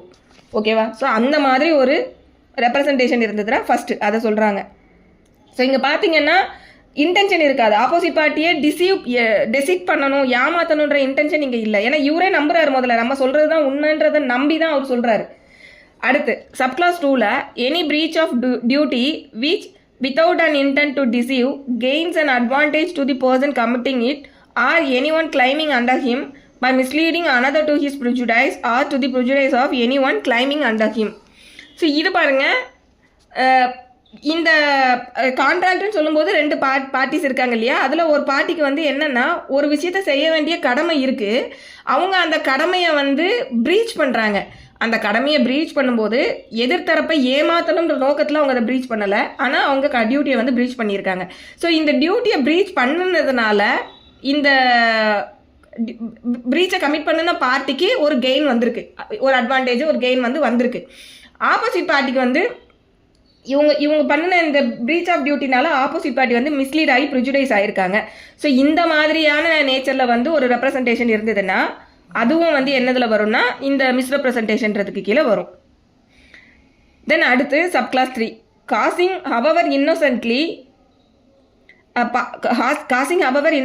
a party to an agreement to make a mistake as to the substance of the thing which is the subject of an agreement. So இது என்ன வருங்க, இதுலேயும் இன்னசென்ட்டாக தான் அவங்க அந்த ரெப்ரசன்டேஷனை கமிட் பண்ணுறாங்க. ஒரு மிஸ்டேக்கை கமிட் பண்ணுறாங்க. அந்த மிஸ்டேக் எது தொடர்புப்பட்ட மிஸ்டேக் அப்படின்னா substance of the thing which is the subject of the அக்ரிமெண்ட்னு சொல்கிறாங்க. அதாவது ஒரு கான்ட்ராக்டில் என்டர் ஆகுறாங்க இல்லையா, அந்த கான்ட்ராக்டோட சப்ஜெக்ட் மேட்டர்னு ஒன்று இருக்கும்ல, அந்த சப்ஜெக்ட் மேட்டரில் அந்த சப்ஸ்டன்ஸில் ஒரு மிஸ்டேக்கை வந்து ஒரு பார்ட்டி மிஸ்டேக்கான ஒரு விஷயத்தை கமிட் பண்ணுறாங்க. ஸோ அந்த மாதிரி அதுவும் வந்து இன்னசென்ட்டாக தான் அந்த மிஸ்டேக் வந்து நடந்திருக்கு. வில்ஃபுல்லாவோ மேலிஸ் இன்டென்ஸோடையோ ஆப்போசிட் பார்ட்டியை டெசிட் பண்ணணுன்ற இன்டென்ஷனோடையோ இந்த ரெப்ரசன்டேஷன் நடக்கலை. ஸோ இந்த 3 மெத்தடில் ஏதாவது ஒரு மெத்தடில் ஒரு ரெப்ரசன்டேஷன் வருது அப்படின்னா தட் இஸ் கால்டு மிஸ்ரெப்ரசன்டேஷன் அப்படின்றது இதில் வருது. சரி, இப்போது இது ஒன்றுக்கும் வந்து நான் வந்து உங்களுக்கு ஒரு இல்லஸ்ட்ரேஷன் சொல்கிறேன். இப்போ ஃபஸ்ட்டு சப்கிளாஸ் 1ல் வந்து இவங்க என்ன சொல்கிறாங்க, the positive assertion in a manner not warranted by the information of the person making it of that which is not true though he believes to be true அப்படின்னு சொல்கிறாங்க இல்லையா? சரி, இப்போ இங்கே என்னென்னா இப்போ ஒரு பார்ட்டி வந்து ஆப்போசிட் பார்ட்டிக்கிட்ட வந்து என்னோடய வீடு வந்து ரொம்ப ஸ்ட்ரென்த்தாக நல்லா இருக்குது, எந்த விதமான கிராக்ஸ் எதுவுமே இல்லை, நல்லா இருக்குது அப்படின்னு சொல்லி ஒரு கான்ட்ராக்டில் என்டர் ஆகுறாரு. பட் அங்கே பார்த்தா இவர் அந்த வீடை போய் பார்த்தே ரொம்ப காலம் ஆயிடுச்சு, அது கிராக்ஸ்லாம் இருக்குது. பட் இவரே நம்பிக்கிட்டு தான் சொல்கிறாரு, நம்ம வீடு நல்லா தான் இருக்குன்னு நம்பிட்டு சொல்கிறாரு. அப்படி இல்லாட்டி இன்னொரு ரிலேஷன் சொல்கிறேன், ஒரு வெஹிக்கிளை வந்து ஒருத்தர் செல் பண்ணுறாரு. பையர்கிட்ட என்ன சொல்கிறாருன்னா, செல்லர் என்ன சொல்கிறாருன்னா, இன்ஜின் வந்து ஃபஸ்ட் குவாலிட்டியாக இருக்குங்க, ஆனால் இந்த இன்ஜின் வந்து நல்ல விதமாக இருக்குங்கிறதுக்கு அவர் அதை டெஸ்ட் பண்ணி அதுக்கான ரிப்போர்ட்டோ எதுவுமே அவர்கிட்ட இல்லை. ஸோ அந்த மாதிரி ஒரு சூழ்நிலையில் அவரே நம்புறாரு இன்ஜின் நல்லா தான் இருக்குது அப்படின்னு நம்பிக்கிட்டு பையர்கிட்ட அந்த ரெப்ரசன்டேஷனை கமிட் பண்ணுறாரு. ஸோ பையர் அதை நம்பி வாங்குறாங்க. அதுக்கப்புறம் பார்த்தா வாங்கினதுக்கப்புறம் தெரியுது இன்ஜின் வந்து அவங்க சொன்ன மாதிரி இல்லை, குவாலிட்டியில் இல்லை. அப்படிங்கும்போது அப்போ இந்த இடத்துல மிஸ்ரெப்ரசன்டேஷன் கமிட் பண்ணியிருக்காங்க அப்படின்ற இந்த கேப்ஷனுக்கு கீழே கன்சென்ட்ல ஃப்ளா இருக்குன்னு சொல்லி இந்த கான்ட்ராக்டை வந்து வாய்டபிள் கான்ட்ராக்டாக எடுத்துகிட்டு போக முடியும். யார்? பையர் எடுத்துகிட்டு போக முடியும். ஏன்னா பையர் தான் aggrieved person. So this is subclass 1. Then subclass 2 பாருங்கள், any breach of duty which without an intent to deceive gain an advantage to the person committing it or anyone claiming under him by misleading another to his prejudice or to the prejudice of anyone claiming under him. So இப்போ shares வந்து இது ஒரு illustration சொல்கிறேன். ஒரு company வந்து தன்னோட ஷேர்ஸை வந்து செல் பண்ணுறாங்கன்னு வச்சுக்கலாம். இந்த ஷேர்ஸை வந்து அவங்க செல் பண்ணும்போது சில ஷேர் வந்து லீகல் லயபிலிட்டிக்கு கீழே இருக்குது. ஸோ இவங்க ஷேரை வந்து நாங்கள் செல் பண்ணுறோன்னு சொல்லி இவங்க நோட்டிஃபை பண்ணும்போது என்ன பண்ணணும், இந்த ஷேரில் வந்து அதில் இருக்கக்கூடிய பாதக சாதகங்கள் எல்லாத்தையும் சேர்த்து சொல்லணும், எந்த விதமான எல்லாத்தையும் அவங்க சொல்லணும். அப்படி தான் அவங்க ரெப்ரசென்ட் பண்ணணும் இல்லையா? ஸோ இப்போ இவங்க இதை சொல்லும்போது என்ன பண்ணுறாங்கன்னா, ஏற்கனவே வந்து ஒரு பர்டிகுலர் ஷேர் வந்து அண்டர் லீகல் லயபிலிட்டின்னு சொல்கிறோம் இல்லையா, அதையும் சேர்த்து இந்த ஷேரில் வந்து இதில் வந்து எந்த விதமான லயபிலிட்டியும் இல்லைன்னு சொல்லக்கூடிய ஷேரில் சேர்த்து அவங்க வந்து பப்ளிஷ் பண்ணுறாங்கன்னு வச்சுக்கிடுவோமே. அப்போ இப்போ இந்த ஷேர்ஸை பை பண்ணக்கூடியவங்க போய் அதை பையர்ஸ் என்ன பண்ணுறாங்க, ஓகே எல்லா ஷேர்லையும் எந்த விதமான லீகல் லைபிலிட்டியும் இல்லைன்னு சொல்லிட்டு இப்போ பை பண்ணுறாங்க. அப்போ இந்த இடத்துல ஆனால் அது வந்து already under legal liability. So அப்போ அந்த இடத்துல இப்போ பையர்ஸுக்கு என்னன்னா லீகல் லயபிலிட்டியில் இருக்கக்கூடிய ஷேரை போய் வாங்கியிருக்கிறதுனால இவங்களுக்கு வந்து ப்ரிஜுடைஸ் ஆகுறாங்க, பையர்ஸ் வந்து ப்ரிஜுடைஸ் ஆகுறாங்க. அதே போல் அவங்க ரெப்ரசென்ட் பண்ணிருந்தாங்க இல்லையா இந்த ஷேர்ஸை பற்றி, அந்த ரெப்ரசன்டேஷன் வந்து இந்த பையர்ஸை மிஸ்லீட் பண்ணியிருக்கு, கரெக்டாக மிஸ்லீட் பண்ணி அதன் மூலமாக இந்த பையர்ஸ் வந்து ப்ரிஜுடைஸ் ஆகியிருக்காங்க. அட் த சேம் டைம் அந்த ஷேர் பற்றி நோட்டிஃபை பண்ணினவங்க வந்து அட்வான்டேஜ் அட்டைன் பண்ணியிருக்காங்க. ஏன்னா லீகல் லைபிலிட்டிக்கு இருக்கக்கூடிய ஷேரையும் நல்ல விலைக்கு விற்றுருக்காங்க இல்லையா, அப்போ அவங்களுக்கு அட்வான்டேஜ், ஆப்போசிட் பார்ட்டிக்கு டிஸ்அட்வான்டேஜ், ப்ரிஜுடைஸ் ஆகிருக்காங்க, ஆப்போசிட் பார்ட்டி மிஸ்லீட் ஆகிருக்காங்க. ஸோ இந்த இடத்துல இப்படி ஒரு ஆனால் இந்த இடத்துல இந்த கம்பெனி வந்து ஷேரை பற்றி டிக்ளேர் பண்ண இந்த கம்பெனிஸ்க்கு வந்து அதை வந்து அவங்க ஏமாற்றணுன்ற நோக்கம் இல்லாமல் அவங்க டியூட்டியை கரெக்டாக செய்ய வேண்டிய டியூட்டியை தெரியாமல் இன்னசென்ட்டாக ப்ரீச் பண்ணியிருக்காங்க. அதை வில்ஃபுல்லாக பண்ணியிருந்தாங்கன்னா ஃப்ராடுக்குள்ளே அட்ராக்ட் ஆகிடும். பட் இங்கே வந்து அந்த மாதிரி அவங்க இன்டென்ட்டாக பண்ணலை, அந்த மாதிரி இன்டென்ஷனோட பண்ணாமல் இருக்கும்போது மிஸ்ரெப்ரசன்டேஷன்றதுக்கு கீழே வருது. தென் subclass 3 causing however innocently a party to an agreement to make a mistake as to the substance of the thing which is the subject of an agreement. இப்போ வந்து ஒரு செல்லர் இருக்காங்க, அந்த செல்லர் வந்து ஒரு 50 மூட்டை நெல்லும் சமயம் ஏதோ ஒரு கூட்ஸ் வச்சுக்கோங்க, அதை வந்து விற்பனைக்கு வச்சுருக்காங்க. அப்போது பையர்கிட்ட ஒரு மூட்டையிலேருந்து சாம்பிள் காமிக்கிறாங்க. சாம்பிளை பார்க்கக்கூடிய பையர் வந்து இதே சாம்பிளில் பார்த்த உடனே செல்லர் வந்து பையர்ட்ட என்ன சொல்கிறாங்கன்னா, இப்போ நீங்கள் இந்த மூட்டையில் பார்த்தீங்க இல்லையா, இதே சாம்பிளில் இருக்கக்கூடிய இதே மெட்டீரியல் தான், சப்ஸ்டான்ஸ் தான் மற்ற 49 மூட்டையிலும் இருக்குது அப்படின்னு சொல்கிறாங்கன்னு வச்சுக்கிடுவோம். அப்போ இந்த இடத்துல ஓகே இந்த குவாலிட்டி நல்லா தானே இருக்குது அப்படின்னு சொல்லி அவங்க அதை வாங்கிட்டு போவாங்க. பட் இந்த இடத்துல வந்து அந்த மற்ற மூட்டையில் இருந்ததில் சம் டிஃபெக்ட்ஸ் வந்து இருந்திருக்கலாம். பட் இந்த இடத்துல இந்த செல்லரே என்ன பண்ணுறாருன்னா அவரே அந்த சப்ஸ்டான்ஸ் பற்றி நல்லா தான் இருக்குன்னு நினச்சி மிஸ்டேக்காக ஒரு ரெப்ரசென்ட்டாக பண்ணுறாரு. ஸோ சப்ஸ்டான்ஸ் அந்த கான்ட்ராக்டுக்கு உள்ளே வரக்கூடிய அந்த சப்ஜெக்ட் மேட்டர்னு சொல்லக்கூடிய அந்த சப்ஸ்டான்ஸில் வந்து ஒரு மிஸ்டேக் நடக்குது. அந்த மிஸ்டேக் வந்து மேலிஸ் இன்டென்ட் இல்லாமல் டெசிட் பண்ணணுன்ற இன்டென்ஷன் இல்லாமல் பண்ணுறாங்க அப்படின்னும் போது, இன்னசென்ட்டாக அது நடந்திருக்கு அப்படின்னும் போது அது வந்து ஆட்டோமேட்டிக்காக இந்த மிஸ்ரெப்ரசன்டேஷன் கீழே வருது. ஸோ மிஸ்ரெப்ரசன்டேஷன் சொல்லும்போது இந்த 3 கைண்ட்ஸில் எப்படி வேணும்னாலும் நடந்திருக்கலாம். பட் இப்போ நான் சொன்னது விஷயம் மேலிஸ் இன்டென்ட் இல்லைன்னும் போது மிஸ்ரெப்ரசன்டேஷன், இல்லை இன்டென்ஷனோட பண்ணுறாங்கும் போது ஆட்டோமேட்டிக்காக ஃப்ராடில் அட்ராக்ட் ஆகும். ஸோ இது புரிஞ்சிருக்கும்னு நினைக்கிறேன். Then section 19 voidability of agreement without free consent. சரி, இப்போ தான் நம்ம இப்போ மேலே பார்த்தோம் இல்லையா, coercion, undue influence, fraud, misrepresentation. இந்த 4 விஷயத்தினால ஒரு கான்ட்ராக்ட் வந்து அஃபெக்ட் ஆகுது அப்படிங்கும்போது வாட் இஸ் தி கான்சிக்வன்சஸ் அப்படின்றது செக்ஷன் 19 சொல்கிறாங்க. என்ன சொல்கிறாங்க, when consent to an agreement is caused by coercion, fraud or misrepresentation, the agreement is a contract voidable at the option of the party whose consent was so caused. So இங்கே வந்து யாரெல்லாம் சொல்கிறாங்கன்னா coercion, fraud, misrepresentation 3 விஷயம் தான் சொல்லியிருக்காங்க. Undue influence இங்கே சொல்லலை. Undue influence பற்றி செக்ஷன் 19 கேபிட்டல் ஏல அடுத்தாப்ப சொல்ல போகிறாங்க. ஸோ அதுவும் இதே தான், பட் அது தனியாக ஒரு ப்ரொவிஷனில் சொல்கிறாங்க. ஸோ இப்போ ஃப்ராடு, கொயர்ஷன், மிஸ்ரெப்ரசன்டேஷன்னால ஒரு கன்சென்ட் வந்து பெறப்பட்டிருக்கு அப்படிங்கும்போது that agreement is a contract voidable. ஓகேவா? So voidable at the option of the party whose consent was so caused. So யாருக்கு வந்து இந்த கன்சென்ட் வந்து இந்த மாதிரி கொயர்ஷனால் கொடுக்கப்பட்டதோ அந்த அஃபெக்டட் பார்ட்டி அவங்களுக்கு அந்த ஆப்ஷன். தென் அடுத்து a party to a contract whose consent was caused by fraud or misrepresentation may, if he think fit, insist that the contract shall be performed and that he shall be put in a position in which he would have been if the representations made had been true. So இது ரொம்ப முக்கியம்.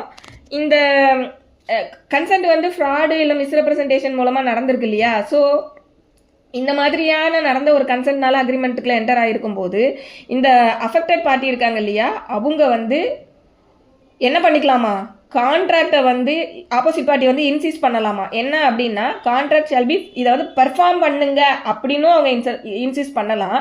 and that he shall be put in the position in which he would have been if the representation made had been true. இப்போ இந்த மிஸ்ரெப்ரசன்டேஷனோ Prado ஏதோ ஒன்று நடந்திருக்கு இல்லையா, அந்த ஃப்ராடோ மிஸ்ரெப்ரசன்டேஷனோ உண்மையாக இருந்திருந்ததுன்னா அது வந்து அந்த கான்ட்ராக்ட் வந்து பிரச்சனையே இல்லாமல் கரெக்டாக தானே இருந்திருக்கும்.